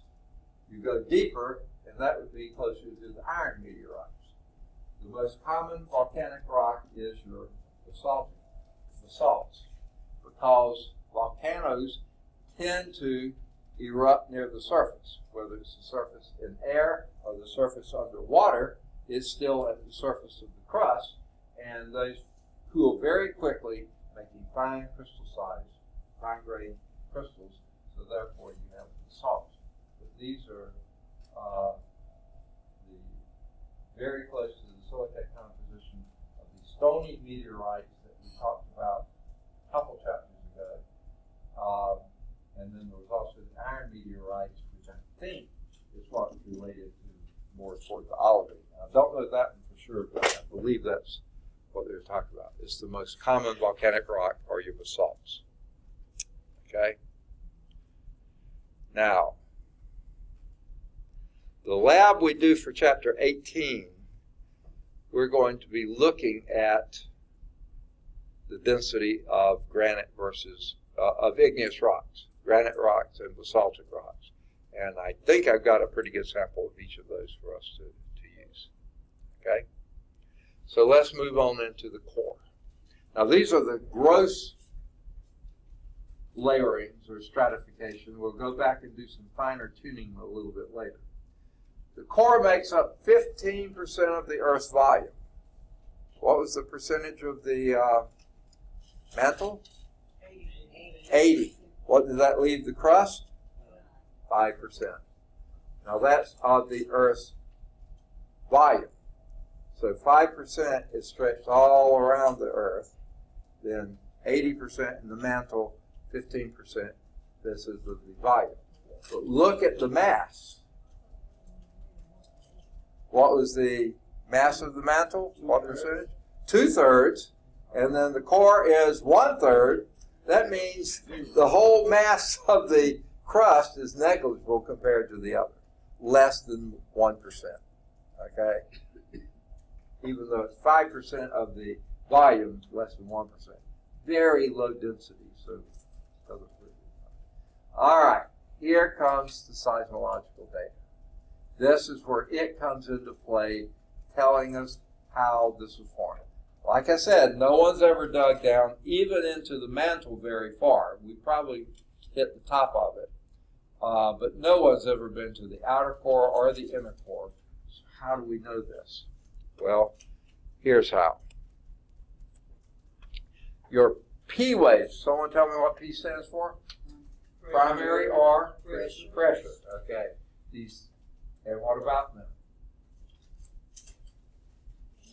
They're the fastest, Oh, yeah. and they also go through solids and fluids. Yeah, they go through everything. Okay. So these P waves are refracted by the core to produce a P wave shadow zone. Now, as long as these primary waves, the pressure waves, are in the mantle, they get refracted one way. When they go into the core, they get refracted a different way because this is denser, it's a liquid, it's different material, and it refracts them and brings them closer together, and then spreads them out as it goes out of that again, but it leaves this shadow zone. Between 103 and 142 degrees, you get no P waves at all. None. None. So if you had an earthquake, a seismic event up there, even a nuclear test, anywhere more than halfway around the globe, 90 degrees would be this way, 90 degrees would be down here, more than halfway around, all the way around, you go detect the primary waves. Then from 103 to 142, from that, no waves at all. But then when you get past 142, from there to the pole, opposite of that, not really the pole, but the other side of the globe, you'll get those pressure waves again. Same pressure waves as you got, but they've been refracted by the core. That's why we know there's a core there, okay? Is because of that change of refraction, okay? Because of that P wave shadow zone. It just tells us there's a core there. It doesn't tell us how the core is composed. That we get, but anyway, those data that we get there, and knowing how waves change as you go through different densities and stuff, the model can tell us, calculate the shape and the size of the core. Okay? And that's the outer core. You can't tell anything about inner core yet. Okay? Well, actually, you sort of can. You see where it gets it's broad, narrow, and broad again? That indicates there is a solid inner core. We're not going into that detail now, but that's what does that. Okay. Now, that is your main source of data on what the interior makeup of the core is. We don't have anything else that can tell us that much data except this model. The only way to get the model to work, we know that we get P waves here and none here, and we know the only model, we know enough about the density of the mantle to estimate what's going on there, and these waves tell us that, and that you come out here, the only way they can make that work is for this kind of shape. That makes sense. What's that? The degrees we have. I'm sorry, what's that? The degrees of the 103 degrees Right. and 142 degrees. Those are the same every time. Yeah, basically, yeah. So Wherever you are, if I don't see how. if the explosion was here, if the earthquake was over here, then you go from here from 103 to 142 here. That would be it. Oh, okay. Yeah, So yeah. it's the same all around. Wherever it is, you just turn the globe and it does this. Okay. And they have these, like I said, they have these seismographs all over the world, and they detect it. They can, all of them here and all of them down here are picking up these P waves. None of the ones in here get a thing. Next one comes along, again, the shadow zone is between those two degrees. Those are the raw data. Raw data themselves don't tell us anything until they model how in the world did this happen. That tells them about the core. That's the only way they can figure that. Okay?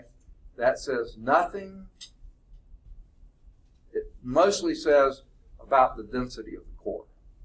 Okay? But nothing there says that any of that core is liquid. How do we know that the outer part of the core is liquid? Because we look at what happens to the S waves. Now, tell me what S waves are? Secondary. Secondary, also shear. Shear waves. They're at 90 degrees to what is that? Another name for them is transverse waves. Another name for the primary waves are longitudinal waves.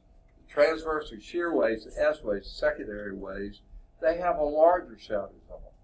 It extends beyond 103 degrees and nothing else is ever heard.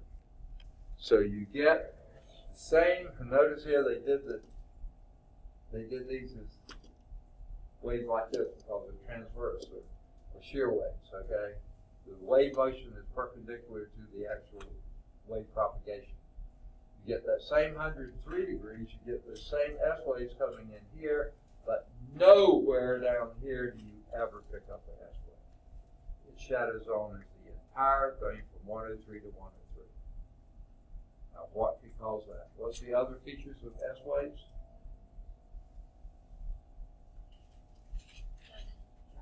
They what?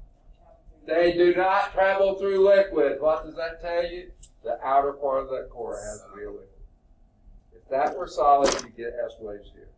You get no S waves at all. So therefore, the outer part of the core has to be a liquid.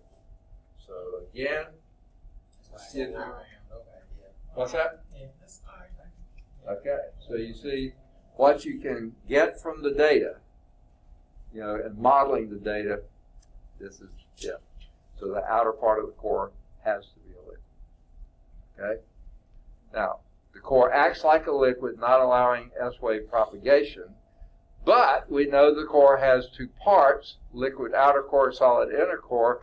That's supported by both this. This means the outer core is liquid, but this one shows you by this, the shadow zone here, that it must have come in and then come back out. That part in there must be solid. To make that kind of refraction happen, it has to be an inner solid core, a much denser inner core. And when you take the density, you estimate the pressures they're under, the temperatures they're under. This iron goes back to being a solid at those temperatures and pressures, and that fits the data. I mean, all these various things coming together, the model fits. At least the way we understand it now. All right.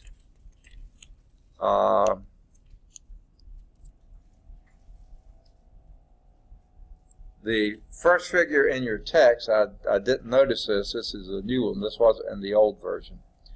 It shows a drilling ship there. This drilling ship samples sediment and rock from the deep ocean floor. It can only sample materials well within the upper crust of the earth, however, barely scratching the surface of the Earth's interior. It mostly only gets the upper part of the crust, may just barely scratch. I doubt if it most of the time even gets the mantle, but it gets there. Okay. I didn't turn my pages frequently enough here. Okay.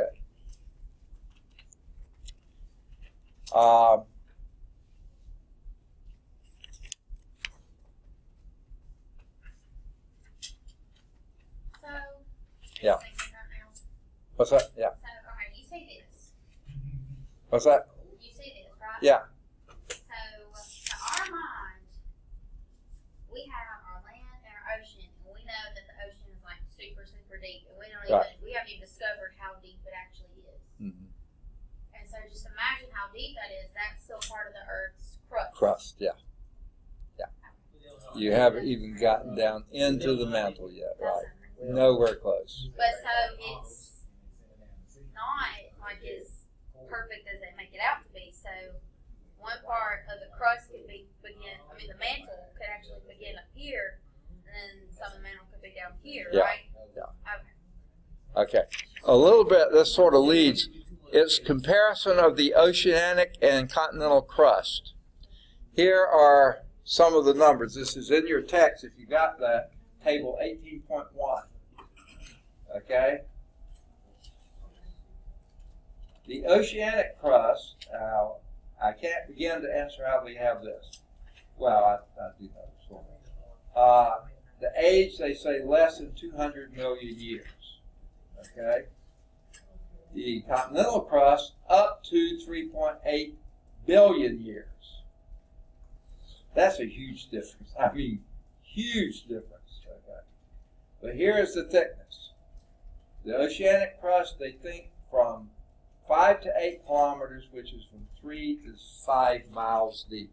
So you have all the ocean, however deep that is, then you have another 3 to 5 miles of oceanic crust.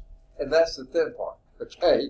The thicker part is the continental crust, which goes 10 to 75 kilometers deep, which is from 6 to 47 miles deep. Miles deep. Miles. That would be the distance. What is Tuscaloosa to Birmingham? Going straight down. That's before you even get to the upper part of the mantle in some areas. And in other places, only 6 miles. That would be the distance from, would that be here to Birmingham? No, that would be more than that. But anyway, not very far. But anyway, it's pretty incredibly deep, thick, the continental crust. Density, this is something to pay attention to. The oceanic crust, which is mostly what kind of rock? Look at composition right below that. Basalt, about 3.0 grams per cubic centimeter, whereas the continental crust is granite, also schist and gneiss, but mostly granite, and that's about 2.7 grams per cubic centimeter. So that's what we were seeing in that earlier slide. Sorry, I forgot to mention that. That's what this thing is representing. The oceanic crust is denser. For the same size plug out of both of these, identically the same size, this one weighs more. So it's denser. Okay. Mostly because of the iron content. Okay.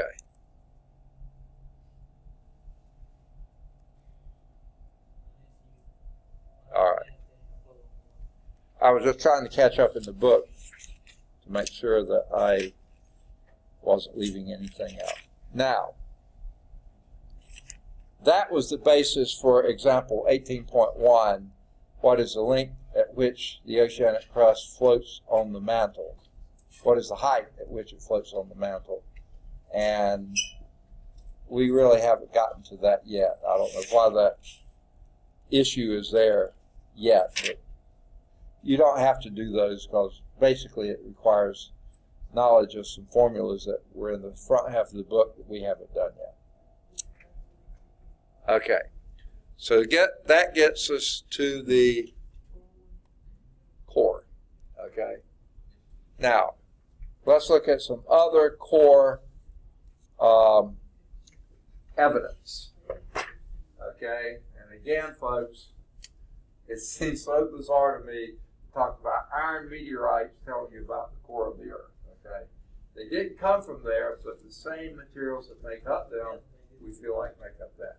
And those iron meteorites, remember I said there were stony meteorites, that's like the crust and the mantle maybe. The core is more like the iron and iron nickel alloys you find in the iron meteorites.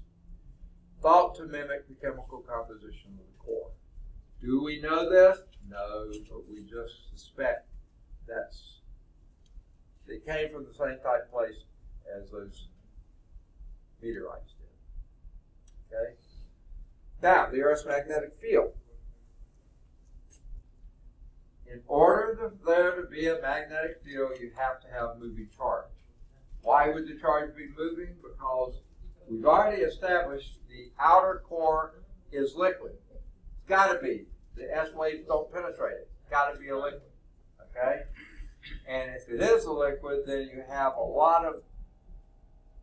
And by the way, here's something that's sort of bad about these figures. Okay? Look at that. It looks like it's a nice, smooth little surface there. I guarantee you it's not a nice, smooth little surface. I bet you there's jagged pieces of the mantle that stick in here and portions of the liquid core that penetrate into that. And when it's spinning at a pretty high rate of speed, it's creating a lot of currents, eddy currents and things like that. And that's what then creates the turbulent flow within the liquid core. It's a mix. It's some mess in there. It's like mom whipping up those egg whites, you know, they're going all over the place. That's kind of probably what's happening in the liquid core. That's where you get the moving charges that create the magnetic field. The material must conduct electricity. What's a good conductor of electricity? Iron. And that's down there. No water down there, but you have iron. Actually, pure water is a lousy conductor of electricity. But very seldom do you have pure water. Because water dissolves stuff really, really easily. As soon as you get anything dissolved in it, that's a great conductor. All right.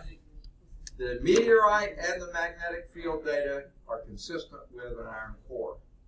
Again, to me, that's a stretch, but it seems like it makes sense. The magnetic field data, yeah, we know it happens, so it's consistent with an iron core.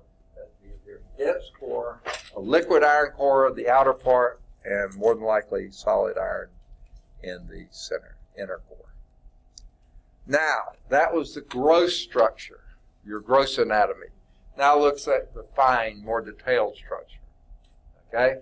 And this is what I was suggesting before.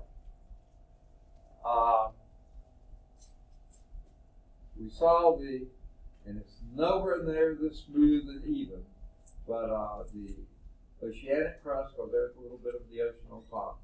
The oceanic crust, here's the continental crust, some above, some below, mostly the same material. And then beneath the crust, this was the moho aerobic discontinuity here. This was the upper part of the mantle. Then you have a lower part of the mantle. And in between the upper part and the lower part, you have this area here called the asthenosphere. Okay? It's a thin, hot, everything, the deeper you go, the hotter it's getting. Hot. Now it says here elastic. Okay? Elastic meaning that it does, when it returns to its original shape. If it gets interrupted or banged on or something, it returns to its original shape. Semi-liquid. Not exactly liquid like the outer core here, but semi-liquid layer that sits on the upper part of the mantle. The mantle itself is solid. The upper part of the mantle is solid. The lower part of the mantle is solid. Okay? And in the upper part of the mantle, here you have this asthenosphere. Part of the mantle, but it's different. Thin, hot, elastic, semi-liquid layer. Okay, yeah. It's sort of where your lava comes from, yeah. So, semi-liquid, and does that mean that the S waves can still move through that? Yeah, it's not continuous, so the S waves can move through, but it's the elasticity of it enables them to. Okay, I think is what it is. It's still in the mantle. It's mostly, but it's almost liquid. But it's not liquid like the outer core is. Okay, it's a semi-liquid, allowing the S waves to move.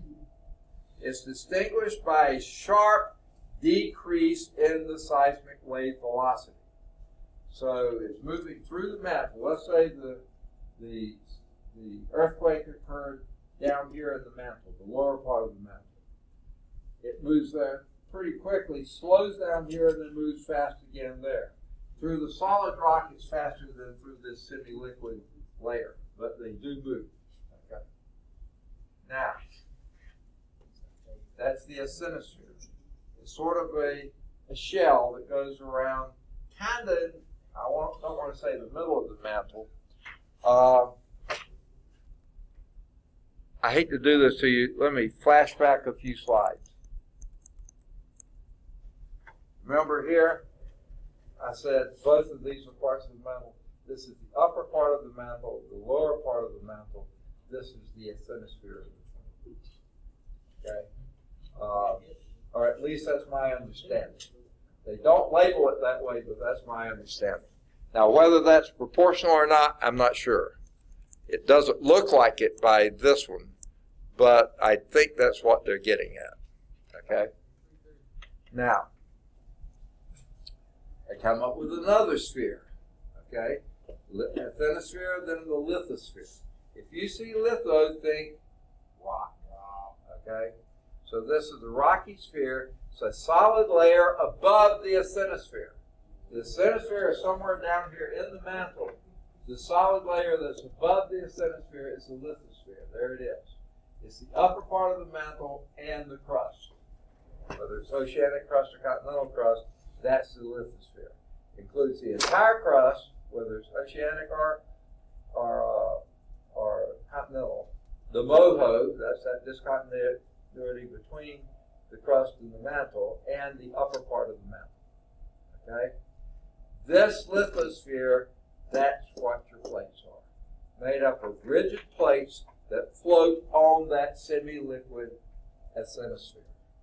Okay? In the upper part of the mantle. That's why the asthenosphere is there. That's that semi-liquid thing. That's what the plates float on. Okay? So that lithosphere, that's where your plates are. What's that? What's the question? Oh, no. He has the question. Where are the fingers?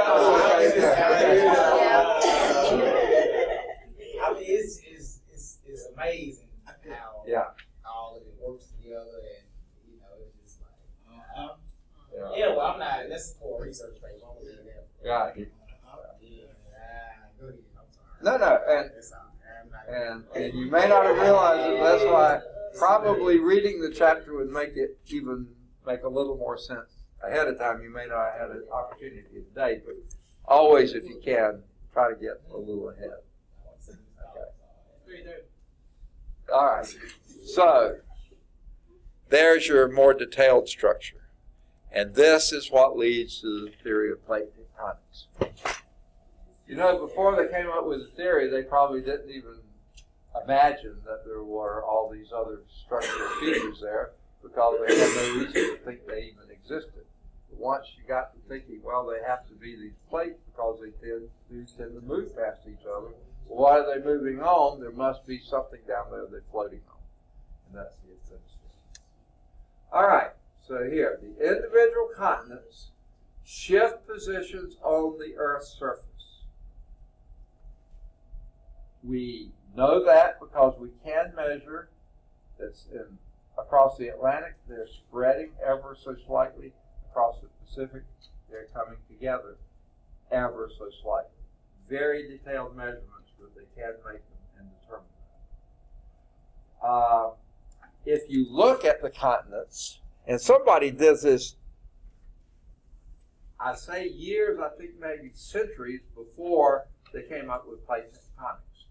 At that time, it was called continental drift. Someone looked at this and said, look at that. Doesn't it look like South America could have fit right up into Africa? And look here. You see how Europe fades off this way, but North America fades that way? Doesn't it look like they could have fit together? And this bulge in Africa could have gone right in here to the Caribbean and the Gulf of Mexico? You know, not exactly, but pretty close. Okay? It sure does look like they fit. What does that mean? I mean, just that indeed. That what? That they did. They are drifting apart. Originally, they were together. Okay? The individual continents shift.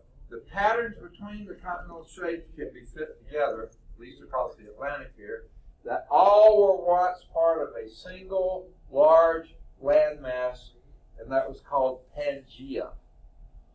Now, again, I can tell the peanuts. All right. No one was there to do, but you know, the shapes, the fact that we're moving apart now, suggests that they were at one time together.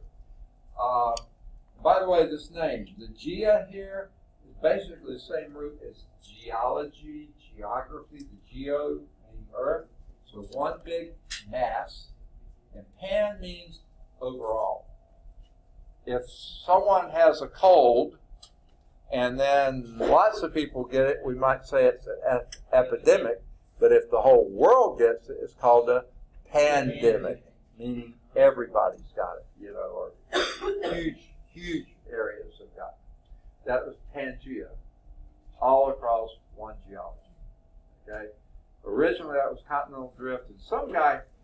proposed this, I don't remember how many hundreds of years ago, and basically he was laughed out of science. You've got to be kidding me. Continents don't move. You're crazy. Who would even think of such a thing? And nowadays, it's the standard thought. You know, yep, they are moving further apart. That, at least in the Atlantic, they are. I was in this place in Colorado. Yeah. And there was a big valley. Uh-huh. And when I really started looking around, I suddenly realized from the shape of the vegetation that was left there and the slope, it looked as if that had once been underwater. It's like the pictures that you see of underwater, how, like where it would have been a cliff, you know? Right. It looked like it was worn away by water. Right. And it had been where those drop-offs are in the ocean. Right. So to speak, you know what I mean? Yeah. Before I knew it, the more I looked around, the more it looked like Yeah. it had been Exactly. an underwater Right. area. It was pretty cool. Yeah, and I don't know if it extends as far down as Colorado or not, but when my wife had professional meetings a week in between summer and fall term, so very seldom do her meeting coincide when I'm off, but when they do, we try to go together. And so we took the whole week. Her meetings were Thursday through Saturday, but we took the part before, and we were driving through parts of Idaho and Wyoming, which is not too far from Colorado there. And we were in an area, we actually stopped and looked at it, these places that are called the basalts. Wait a minute. And I mean, you're up at pretty high elevation, but basalts are the rock formed at the bottom of the oceans. And how did this happen? Except geologic uplift. You know that. Now, we also noted this. We were driving along the Snake River Valley, and I kept saying to Karen, because the Snake River is way down there, okay, way down there, and the banks of the river are sheer. I mean, just almost vertical things going up. I can't even estimate how many feet. I think thousands of feet. Because we look down there at the kayakers and stuff, and they look like little bitty specks. I mean, we were way up there. And I kept saying to her, how did these walls, I mean, a river running through, it makes a V-shaped valley. How did these go like this? And we kept saying, how did this happen, you know? And we drove on and finally got to this place that had the little thing. And evidently, the Great Salt Lake in Utah, Salt Lake City is near. It's a pretty good sized lake, okay? It was the last remaining little puddle of this enormous lake up there that was called, I don't know who named it, it's after the fact, Lake Bonneville. That was a glacier lake. And remember how we said the glaciers bulldozed the rocks ahead of them and just bulldozed it along, you know, and stuff. And then when they finally stopped, when they reached the maximum thing and started melting, they left this nice bulldozed dam here. And they started melting and filling in the water behind that dam. Okay? And that kept happening, filling it up. And somewhere over time, because it was just rock and earth, you know, it was what they call an alluvial dam with a huge amount of water behind it. They said this Lake Bonneville was larger than any of the Great Lakes. It was massive. And all that massive water behind it and the alluvial dam that was holding it, it weakened. I don't know why, maybe a huge storm, I don't know what, and it ruptured. And that lake started emptying, just water flowing down what is now the Snake River Valley at huge rates of speed over days. I think it said it took 8 days for all that water to rush down there, and as it did, it just eroded away the soil like crazy with vertical sides. You know, slowly over time you get these kind, the V shape, this, you know, with sound effects, you know, rush down and made those vertical sides like that. and that explained it, the things we had been asking. And it just was remarkable how nature has done way before there was man here to recognize it and see it. And yes, there were a lot of pictures too that showed some of the beach was bare, and it was ocean on the beach. Right. Oh yeah. Oh yeah. Sand. Yeah. They're back in a hurricane, so water. Will that water come back, or is it? Yeah, it's coming back. Is it all just in with the? You mean the people sand? around The it? beach sand? No, the water that disappeared last Okay, night. okay. Well, what happens It's there? from the beach. Okay, yeah, it's already back, I'm sure. Because what happens, the hurricane is counterclockwise. Okay. Okay, so when it first was crawling up the west coast of Florida, this storm surge, you might say, was dragging the water out of the bay. And then when it came up and then the bottom half was pushing it back in, that was the storm surge coming back in. So yeah, for a time there, while that eye was crossing there, it was, a little to the west of there. That's why the east side of a hurricane is the strongest, because that's the wind. It's moving this way and the wind's moving that way too. On the west side, it's moving this way, but the wind's moving this way, so it sort of cuts down the wind. But that east side is where it's pretty rough. That's where the storm surge is the worst. Pulling it out and putting it back in. Now, I believe it was Ivan when it came through the Gulf and parts of Alabama, made its way to Birmingham still as a tropical storm. It wasn't a hurricane force anymore, but it's still a tropical storm. We were living in our current house then when it happened. We went down 1 or 2 summers after that. Karen's family liked to go down to the beach and do vacations there. We went down and we went by to see if they had any shrimp.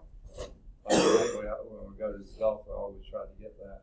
And they said, no, they're still not back yet. And they said, boy, that wiped you out then. And they said, well, yeah, but we really needed it, because if we don't have a hurricane come through and suck all the junk out and then bring in fresh, the shrimp populations are going to die anyway, because it's just too much pollution.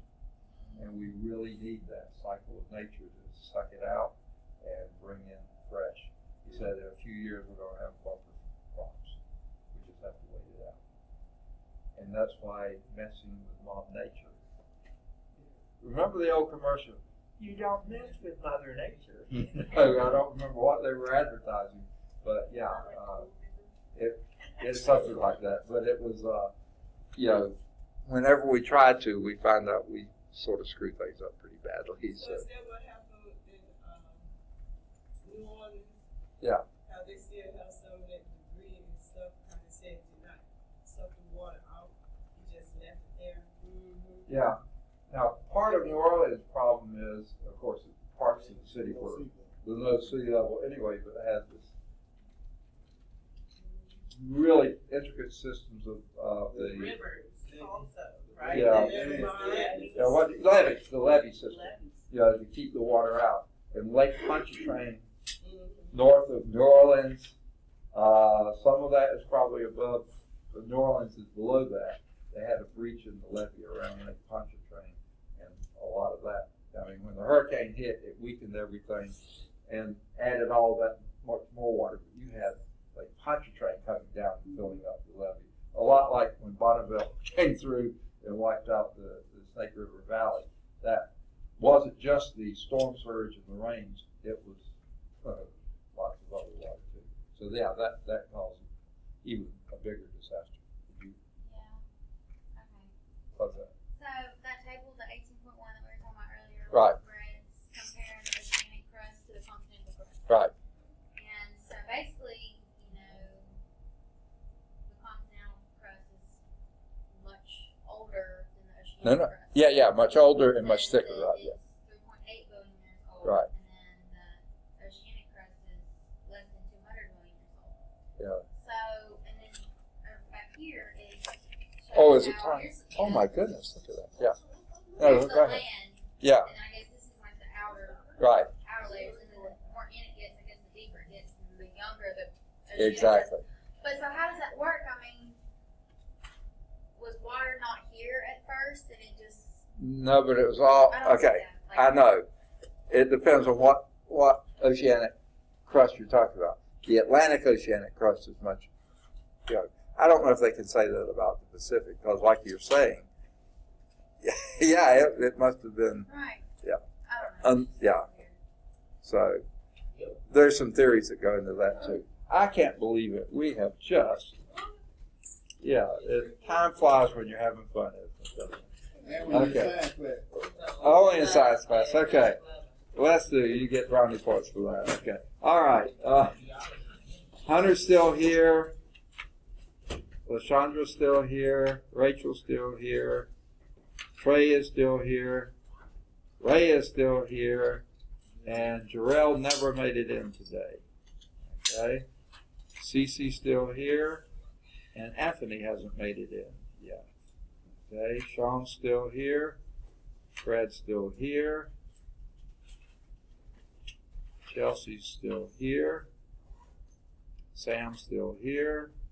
But Nick hasn't made it in today yet. Melba's still here. Willie's still here. Lisa's still here. Kara's still here. Angel didn't make it in today yet. Ashlyn's still here. But Patrick hasn't made it in. All right. Why don't y'all take a quick break, but before you do, let me go on and pass out to you the labs for today, and you can start reading these. These are from chapter 17. Pass one back, pass one back over. And here's two on the feet, one on the back. There you go. Come on. You would broke. All right, give the other. Give him one, too. That's probably not all. All right, let's do 1, 2, 3, 4. Keep one, pass 3 back. Luster. Review 1. Note 1. I'll let you have. What is it? Big break, and then we're going down to. Okay. So what I suggest is read the first part. It goes over a lot of things we talked about before. And what we're going to do, now here's one thing, let me point out to you. After you finish the lab, try to remember to go back to the bottom of piece 331 and answer that question. Result, was the purpose of the lab accomplished? Why or why not? Okay. But you'll see, and we'll talk about how to do this other part later. Between the time now and when we get to the room, and it should be open now, 1:57, I'll go down and check. But head down that way and be reading. And you can take a little break first, be reading these first 3 pages, and then we'll talk about how to fill in the rest of it. Huh? 1:57. Okay, I will for the people in case they come in late. Okay?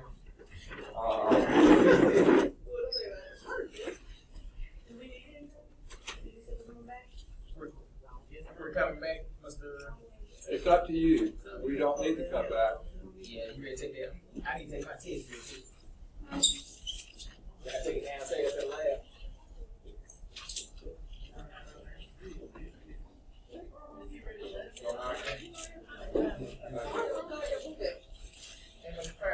Yeah. Can I take my test downstairs? Yeah, I'll take everything downstairs. I'll make up test. Yeah, I've got a couple of trips to make, so it won't be immediate, but I'll get down Need there. help? If you want to carry a load, you could, but let me turn this off. And let me also pause it. Oh, let me also mark where we left off, so we'll know where to start.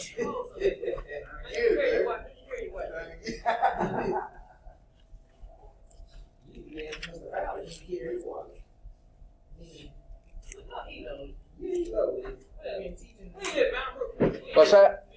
No, we live in Forest Park. It's outside Birmingham.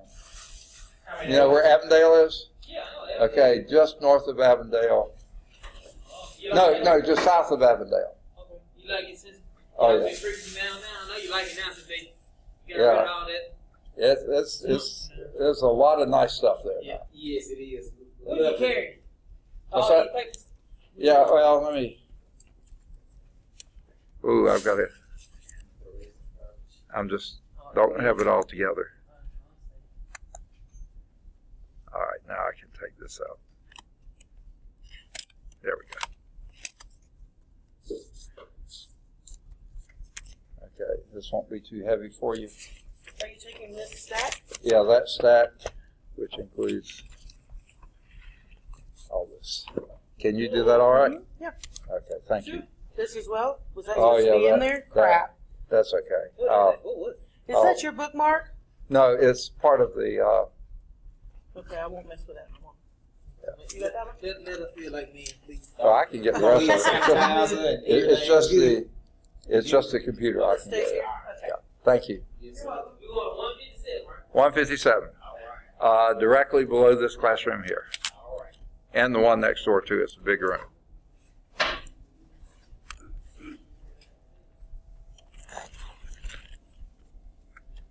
I hope it's unlocked so you won't have to hold that out there in the hall.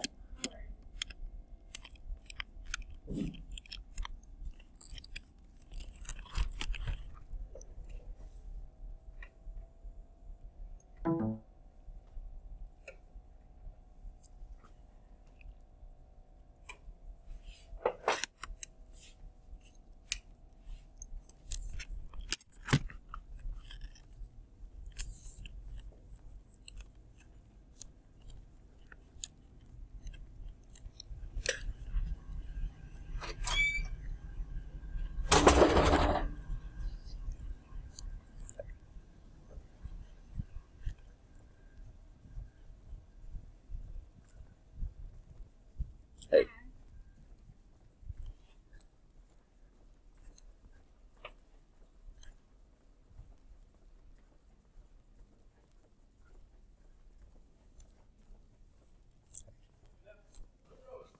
What's that? Huh? Oh, we're at 157. Yeah, right. I thought you looked familiar, but I didn't recognize you with the hat on. We just our starting lab.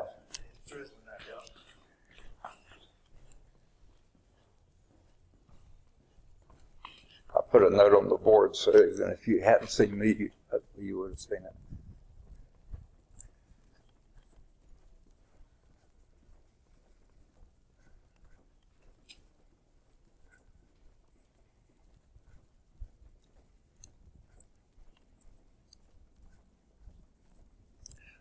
Man. Okay. I'm also going to do this. Go! I guess I won't kill it. All right.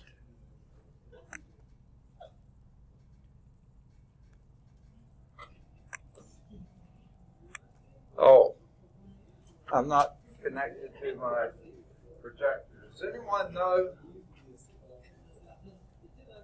where the cable is to the projector? Well, I don't need this then. Okay, y'all need a password to get in? Oh, you don't? Okay. But let me say this, they don't have, oh, here's a board. Is there a password? Try access. I don't know. You see, this is the first time I've used this lab. Huh? Okay. Okay. Let me get something to write with. Oh, here we go. Maybe. I hope this is dry erase. No, this is not even that. All I got is orange. Okay? So what we have,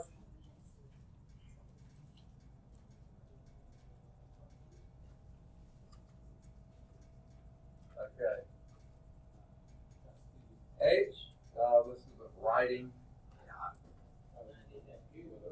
Okay, I'm just going to have to call it out to you. Let's see if this one will. No, that's just a pen. Okay. HTTP : ://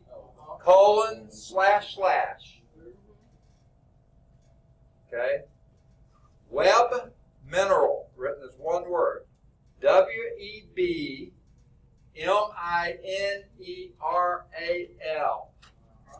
Do not put an S on it. That takes you to a different source. webmineral.com/data. And you can put another slash and see where that takes you. Okay, webmineral.com/data. And whether you need the second slash or not, I don't know, but that should get you to a website. Okay.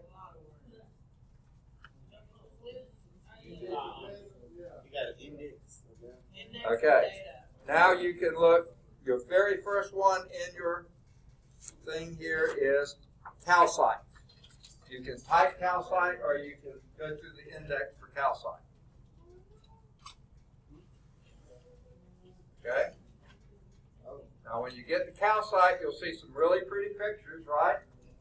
Some other stuff. What you do is just keep scrolling down there until you find, I can't remember exactly how it's entitled, but something like physical properties or properties of minerals or something like that.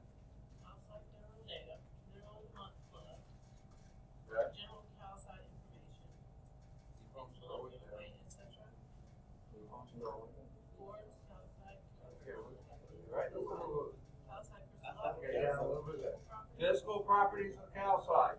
Look at there. Cleavage, color, density. Okay. You see it? Everybody got there? It's just that after you think the pictures are, there's about 2 more sections. I think you keep on going down.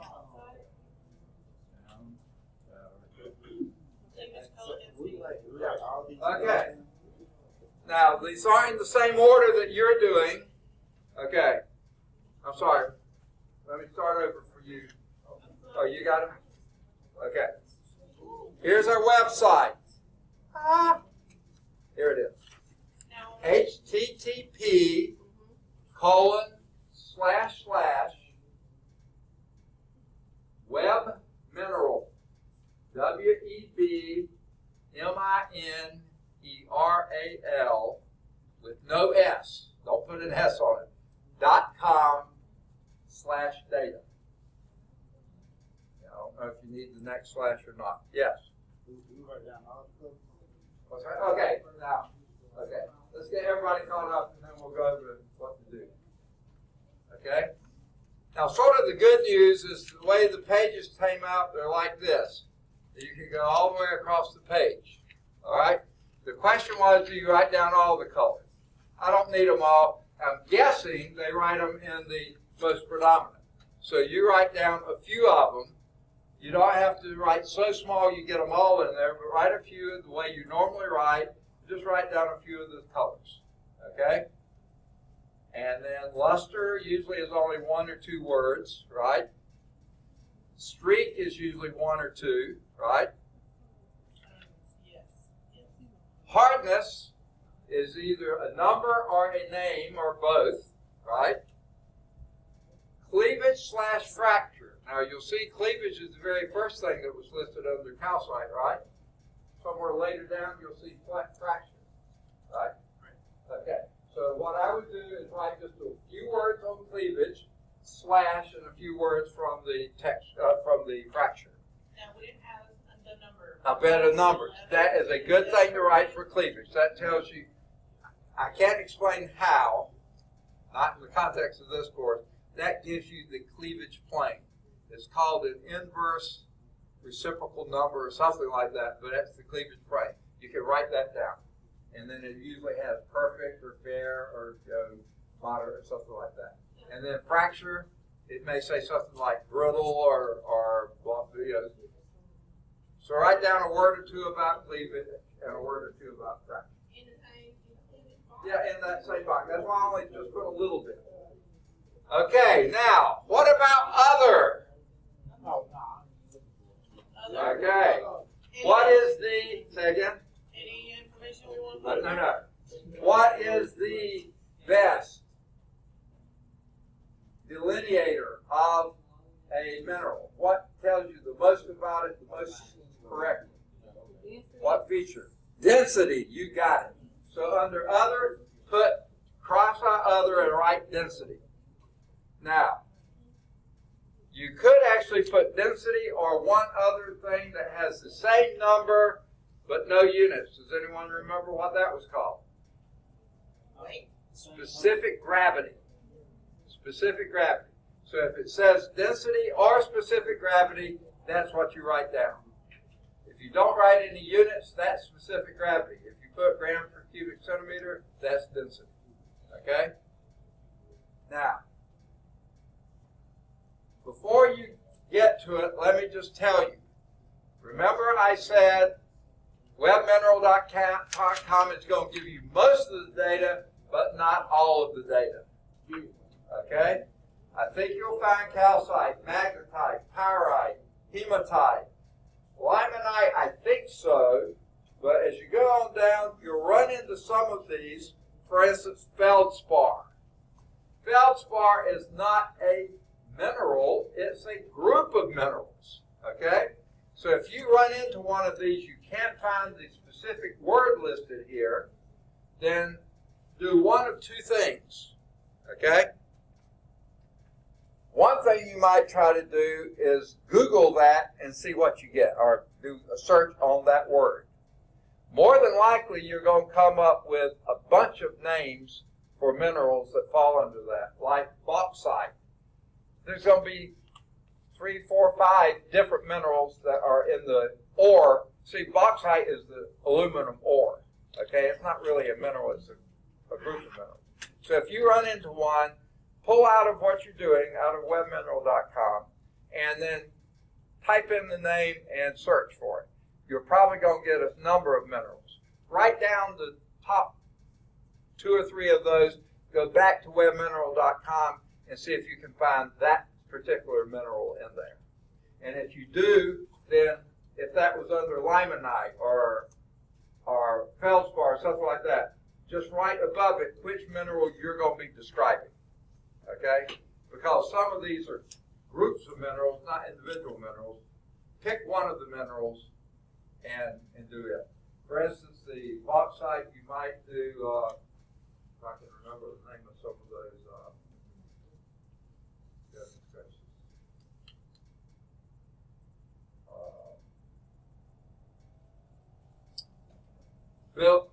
Beromite is B-E-O-H-M-I-T-E. That may be one of the ones under bauxite. So you'll find several minerals. Jot down a few, go back to your webmineral.com, see if you can find one of those. If you can't find one of them, then write that rather than, just above the name of the mineral that you started out with. Okay? Does that give you enough to get going? Okay. What I'm going to do is go in upstairs and pick up my bag of minerals or samples and bring them down here. Actually, they're more rocks than minerals. And then I'll, yes. Okay, just a second.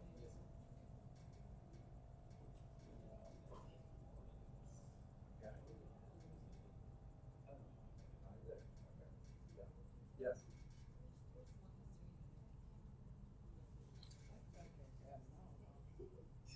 Right, yeah.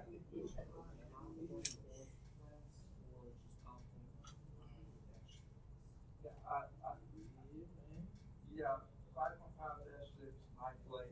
If you can fit it all in there, fine. If not, just put what you can fit in there easily. Was there a question over here? You got it. And did that answer yours?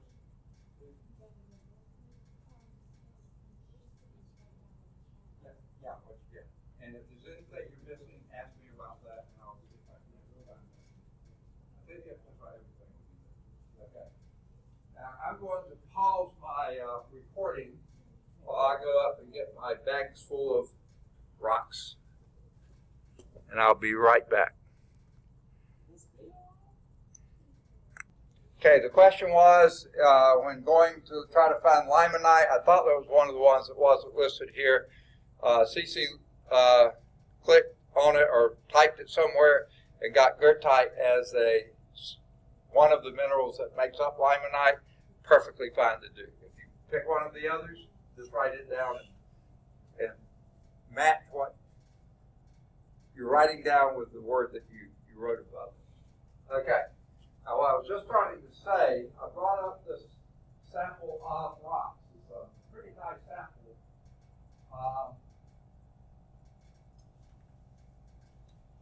Okay. Yes.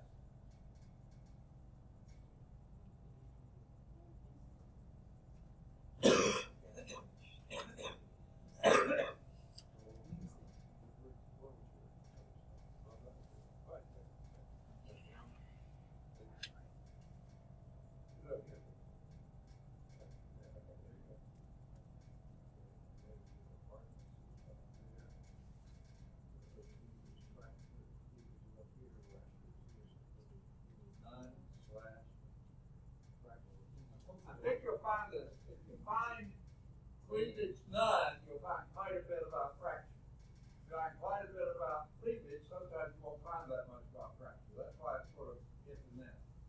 Another thing I'd like you to notice, because I know you're clever students that you are, yes, okay, it's getting deep, huh? Okay,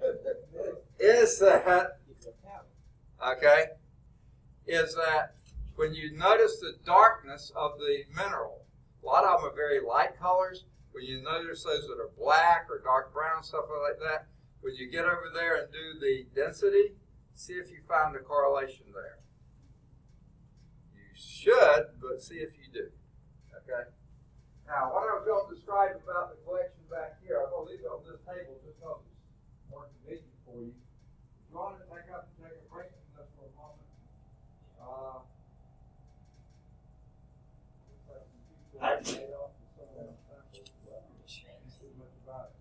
Here is a listing of, and you'll see some of the metals you're doing here. You'll find a bunch that are not.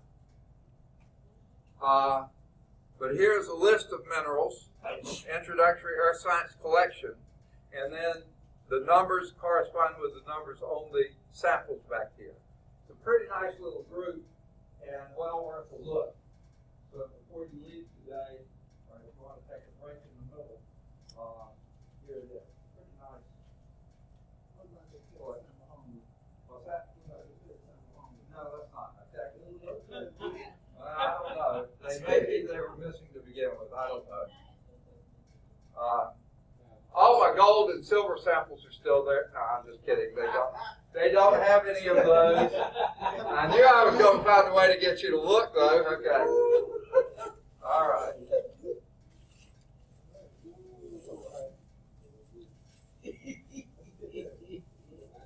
Now, these are messy. I'll admit that. But I had in my class several years ago a young guy who actually worked in the coal mines. He was taking this class, and he brought me these samples of your very first one, calcite. He said, for some reason, calcite crystals show up very close to the gold ore. The coal ore. There's the coal, and here are those crystals, beautiful crystals of calcite. You can tell the structure, they'll look a lot like the pictures you saw. They're kind of dirty because this coal dust gets over everything, but I'll put these back here too. There's several samples of them.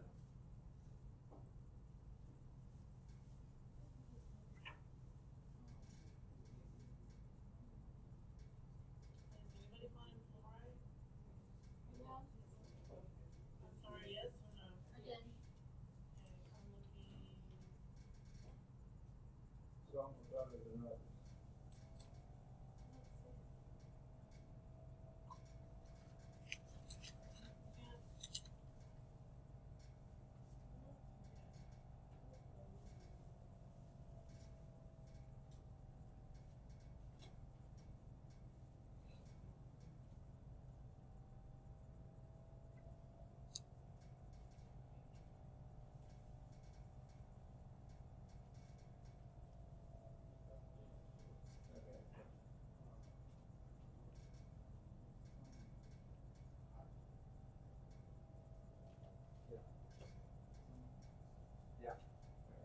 Yeah, some of them have ranges of density. You can put the range if you want to.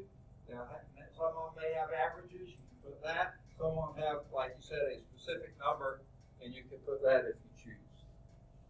Okay, what I've got on the table behind Ray back here, number one is that sample of a bunch of different minerals, and then I have this collection of calcite, variety of calcite crystals here. And they're messy, but well worth a look.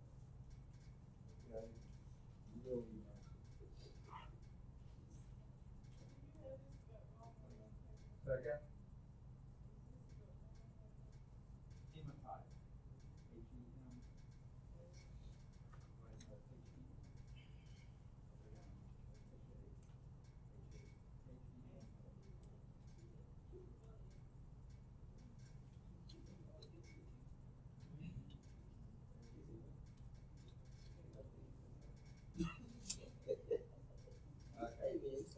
And if we just write a number for the, sometimes it gives me. Yeah, if you, on the hardness, you can put the name, you can put the descriptor, you can put both.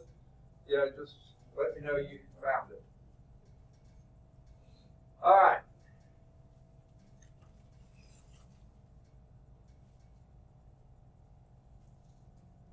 When my wife and I were getting when we redid our kitchen, she wanted to, I couldn't believe she wanted marble countertops. Well, marble is my favorite stone of all the world, I think. I couldn't believe she wanted that rather than granite or sandstone and stuff like that. She wanted marble. I went, all right.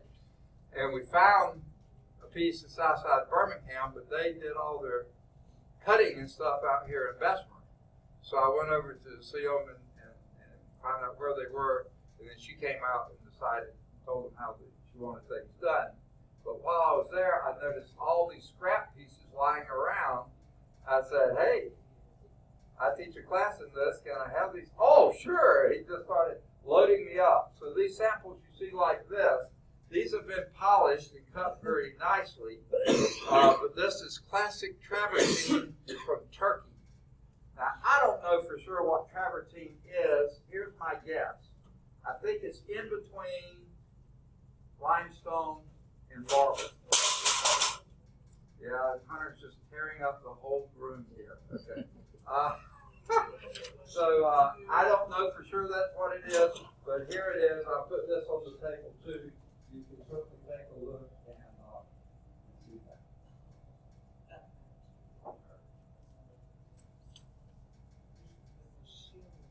Oh, I see. See, your sins will find you out, okay?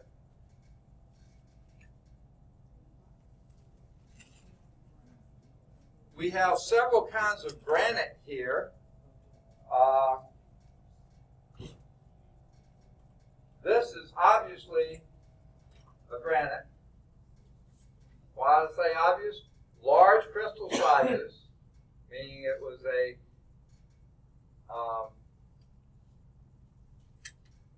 goodness gracious. Yeah. Because as a multiple, it has a lot of the plagioclases, not as much quartz. This one I really wonder about. They call this butterfly granite from Brazil. That is awfully dark. Of course, from these sides, it doesn't seem as dark. Certainly large crystal sizes, but really, really dark. But granite can be very dark. Here is a piece of marble. This is cream marble from Italy. Not quite as pretty as the Alabama white we have in our kitchen, but a very nice sample of marble. I'll put it here as a traffic thing. I'm going to put it so you can read what it is. Turn it around, I'll handle it so you can see what it feels like.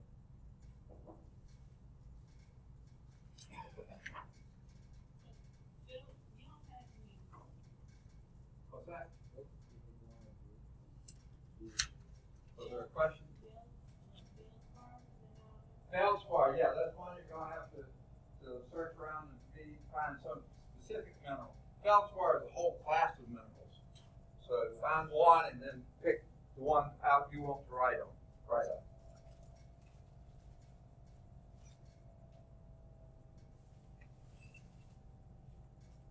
There's another Calcutta gold marble from Italy also. I'll put it there with the other, but here's a piece of limestone from Indiana. And you can see limestone, then travertine, and then marble. Marble being definitely the metamorphic. This is just sedimentary. I don't know what travertine is. I'm guessing it's early metamorphic. I don't know.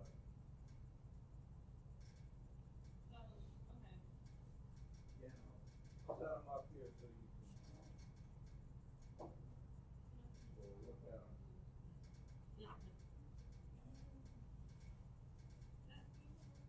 Question?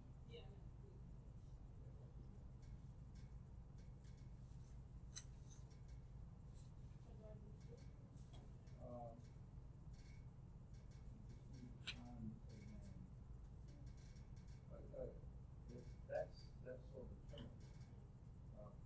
that's okay. So,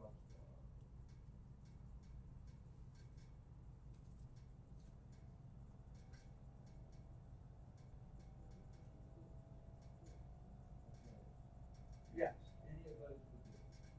Write down a few and see if you can find those in the list. Can't try some of the others. Well, some of those are pretty big classifications as well.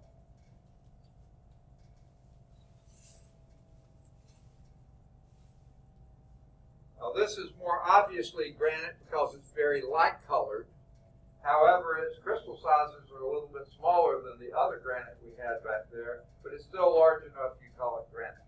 Okay, so I'll put this back here with the other rocker granites.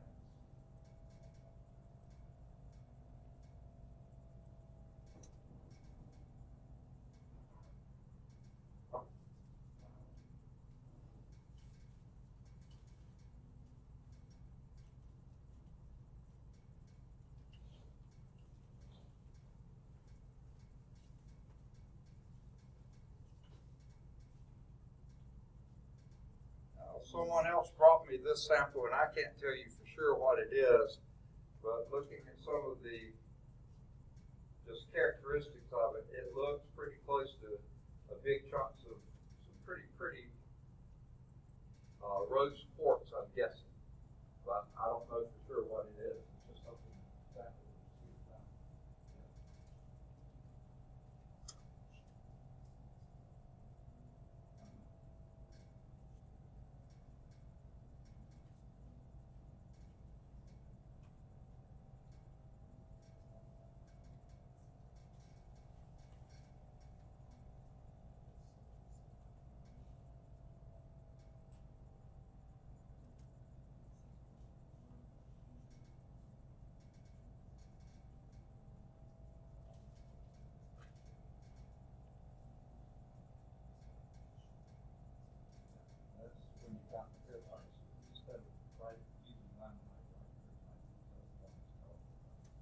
Yeah, what Hunter is saying is you can use a variety of search things while you're doing it. You have that big long list rather than having to go through each one. What is it? Control F, and then start typing. Like when she was doing hematite, it was in the HAs rather than HEs. If you start typing, that gets you right to the HEs. And it just makes the search a little bigger. Yeah, and you can do it in the search window there too. So I think this is a big piece of quartz. It's a pretty rock, but that's about all I can say about it. I think quartz, which would be, quartz is a igneous rock. What's that? To gurtite, because that's what it gives you description, right above that gurtite.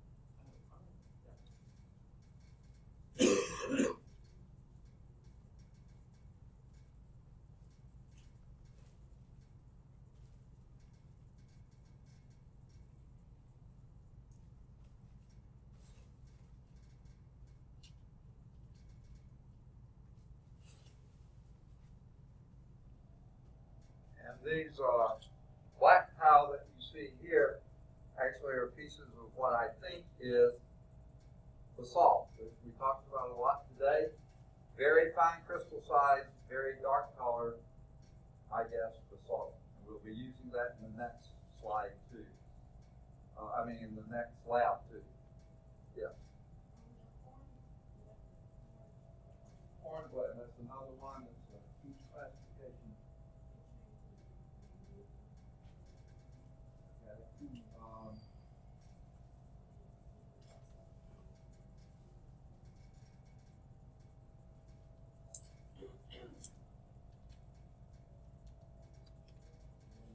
Okay.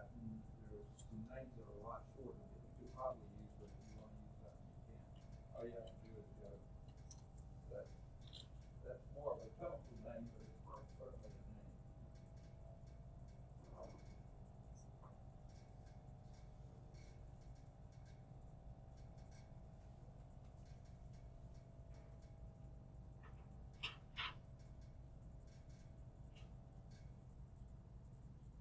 By the way, if you handle any of these things, you're going to get your hands a little dirty, but it's worth it just to get a good feel for what we were talking about. You got a question? What's that? I just messed my thing up. How's that? I wrote some stuff in the wrong place. I know. I never know what I did. Okay. That's all over. Once you figure out what you did, draw it out. That's fine. Here's another piece that someone just brought me in. Beautiful piece. Just looking at the various crystals you see there, I'm pretty sure that's mostly quartz as well. I'll put it up here next to the pink quartz. This is more white. It's more dirty, but it's white quartz.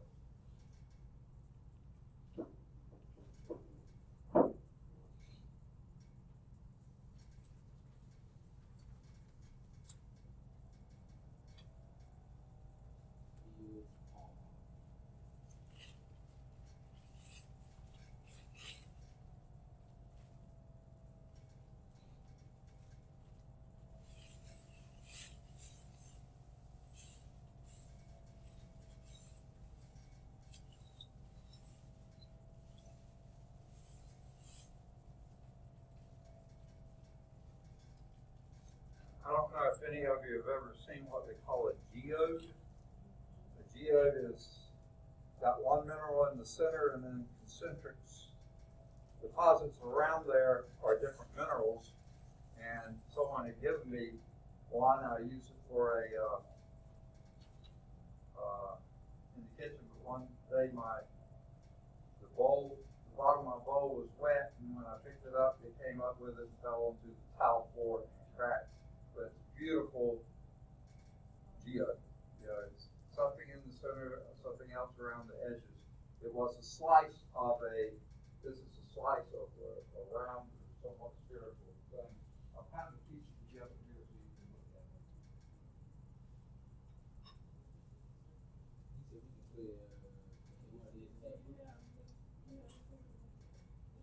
What's that?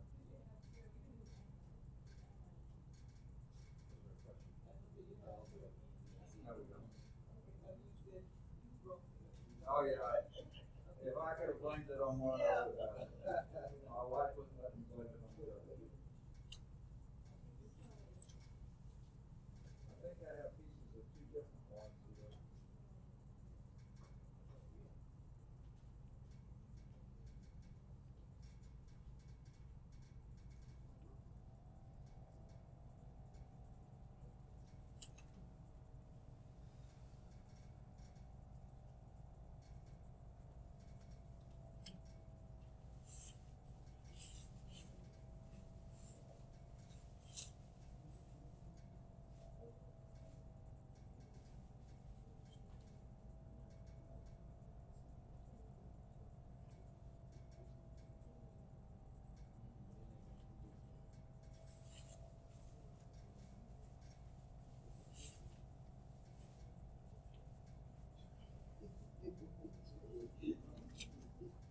Well, this is actually a geode in its original form.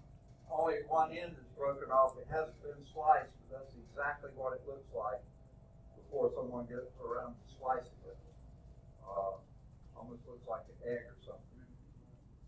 And this is a piece, I don't know what to call this. I almost want to call it mudstone, but it may, I think they'll probably do something like what it is. I don't know for sure. It's a nice rock. Now I'm making a mess for you here. Oh, we got these rocks. So when we go, yeah, we probably need to. Okay, thank you. Well, I am all that.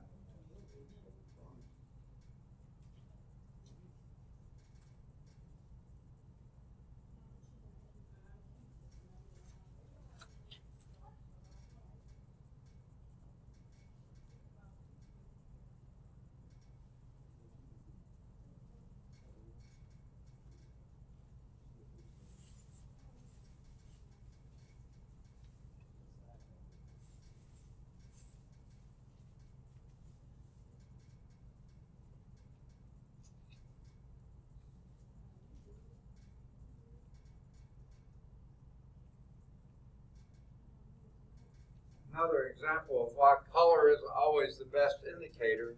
If you had this rock originally, you'd probably call it a dark brown, unless you looked at the other edge and it looked really dark brown or lighter. But where it's split open, you'll see it's fairly light colored inside. So you can't always tell color just by looking at the surface. Sometimes you have to break it and see what the real color is.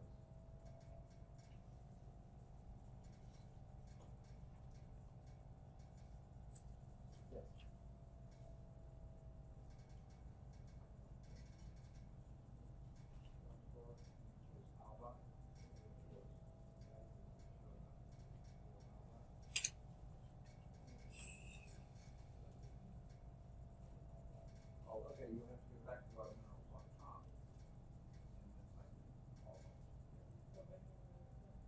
Yeah. That is one of the goals. Okay. See no cleavage for versatile. What's that? I see no cleavage for versatile. Or however you pronounce that. It's the only one. And it doesn't show part of the fracture either. Huh.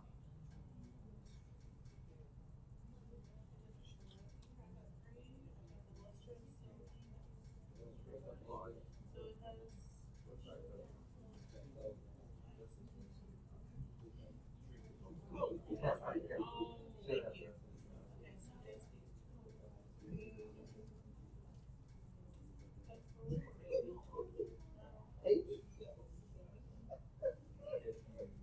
Have time at the end, you might Google it and see what is the cleavage or fracture of blah blah blah. See if you find it there. If it has none, then yes. Sorry. Yeah, yeah. That actually tells you what the cleavage is. You may not understand what that cleavage is. Yeah, that's what I was. It's an inverted coordinate system that I took a whole course under it, and it was really complicated.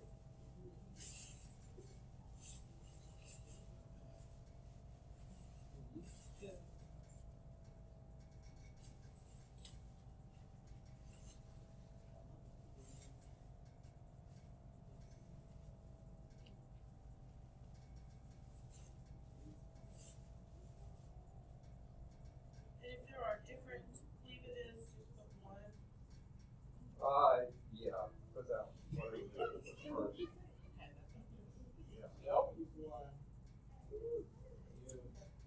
I have a piece here. I'm not absolutely certain, but I think it's the closest I've got to a piece of slate. It's that Not cleavage. flint. That's not flint. It could be, but it's just so obviously Yeah. foliated. I think it may be slate, but I'm not sure.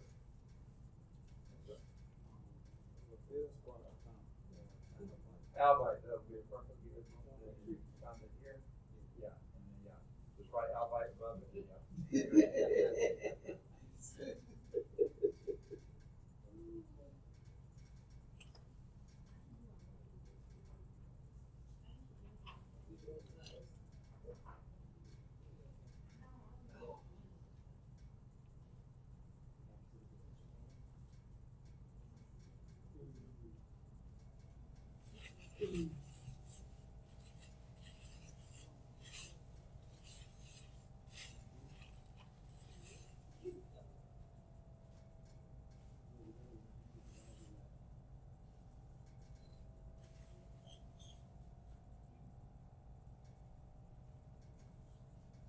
I have 3 samples here that I'm pretty sure are sandstone, mostly because when you rub across them, you get sand coming off.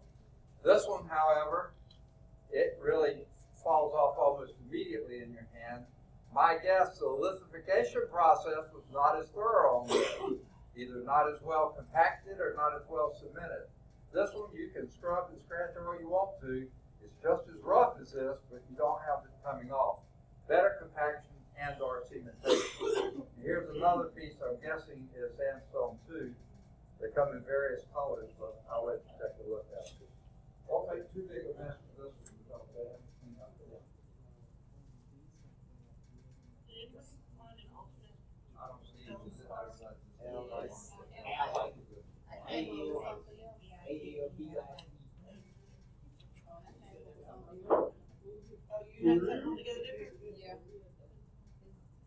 Some lights.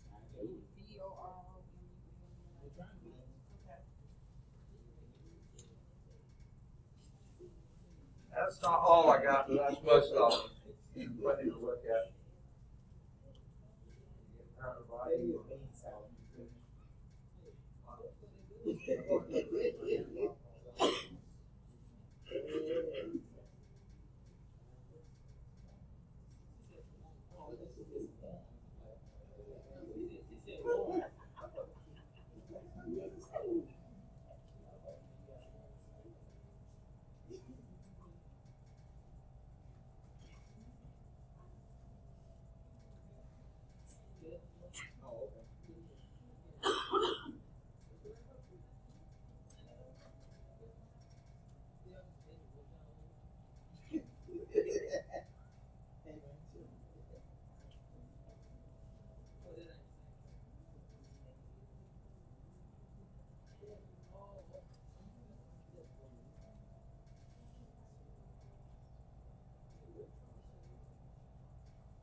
If you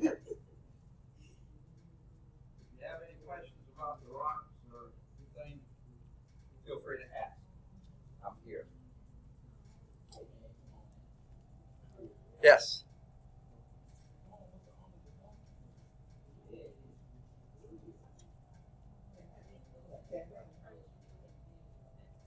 Right. She just said the same thing. So that nonetheless.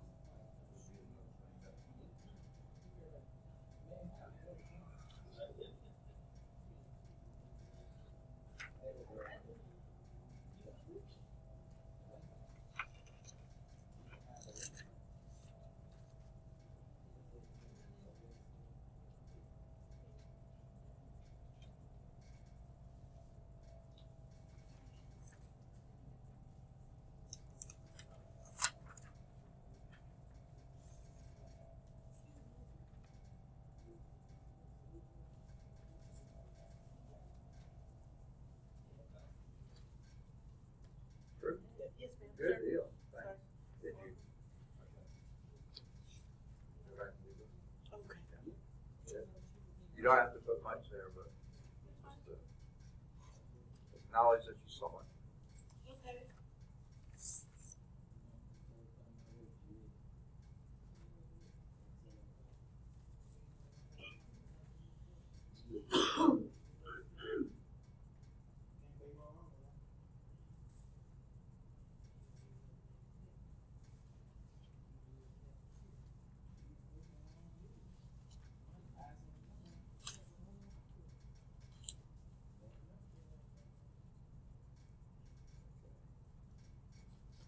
few people are close to finishing, so let me just hit a couple of issues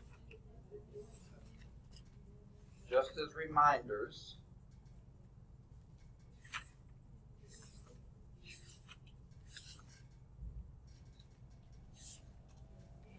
Number one of my bigger classes, shortest classes, in the fact we're going to be done sooner, I still have 0 research papers in. Folks, don't forget about your research papers. Please get them in. Okay. Issue 2, Lab 1. Issue, from a long way back. Did you do that first question? Oh, you're turning in. Oh, look at that. A research paper in. All right. I eat my words. The first lab. 2 people haven't turned in the first lab, folks. You're holding up my returning these to the rest of them. So please, of course, I'm preaching to the choir here, I think. No. 1 is here and 1 is not. Okay? Test 1, I returned to everybody, so everybody should have the first test. Lab 2, 1, 2, 3, 4 people haven't turned in Lab 2. Not always the same ones. 1 is the same one, but the others are not. Test 2. 1, 2, 3, 4, 5 people haven't done test 2. Please get those done. Can I have test 2, please? Okay. And 3. Yeah, okay, when you turn that in. Okay. All right. And then Lab 3, all of you are working on that. Please don't forget it.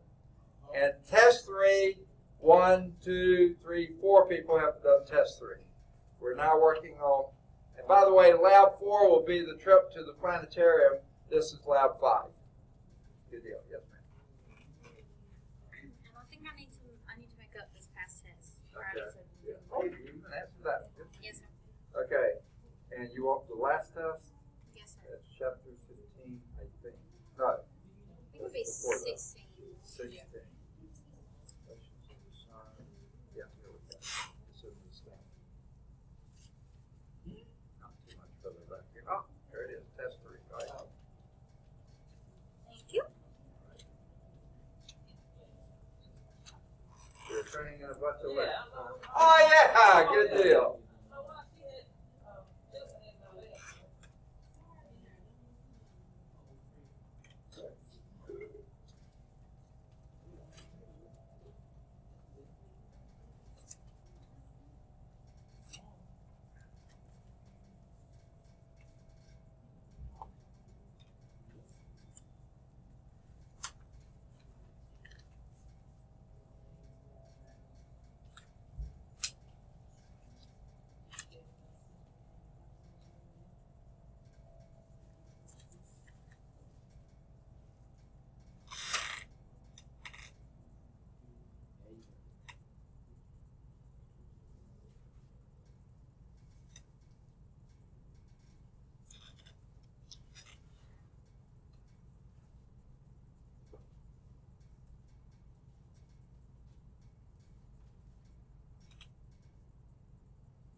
What's the proper name for sandstone?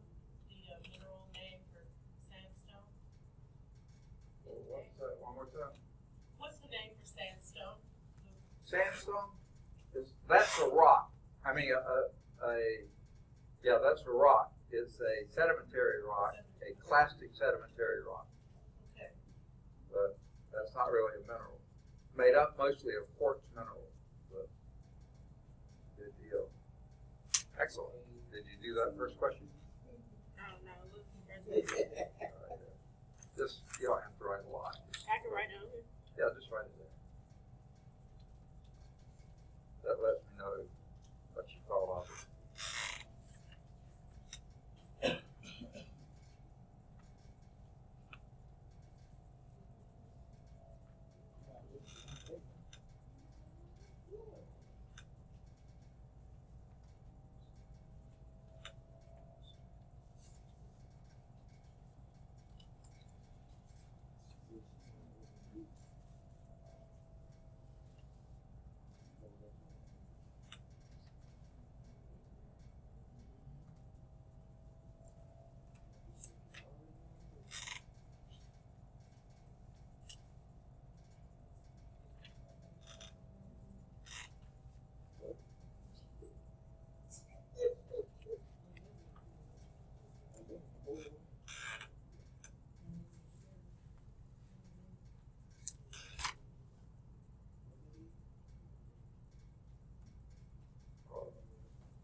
unless there are other questions. Do you think you have more questions? If so, I'll leave this on, but if not, I'll go on and start recording or uploading. Upload?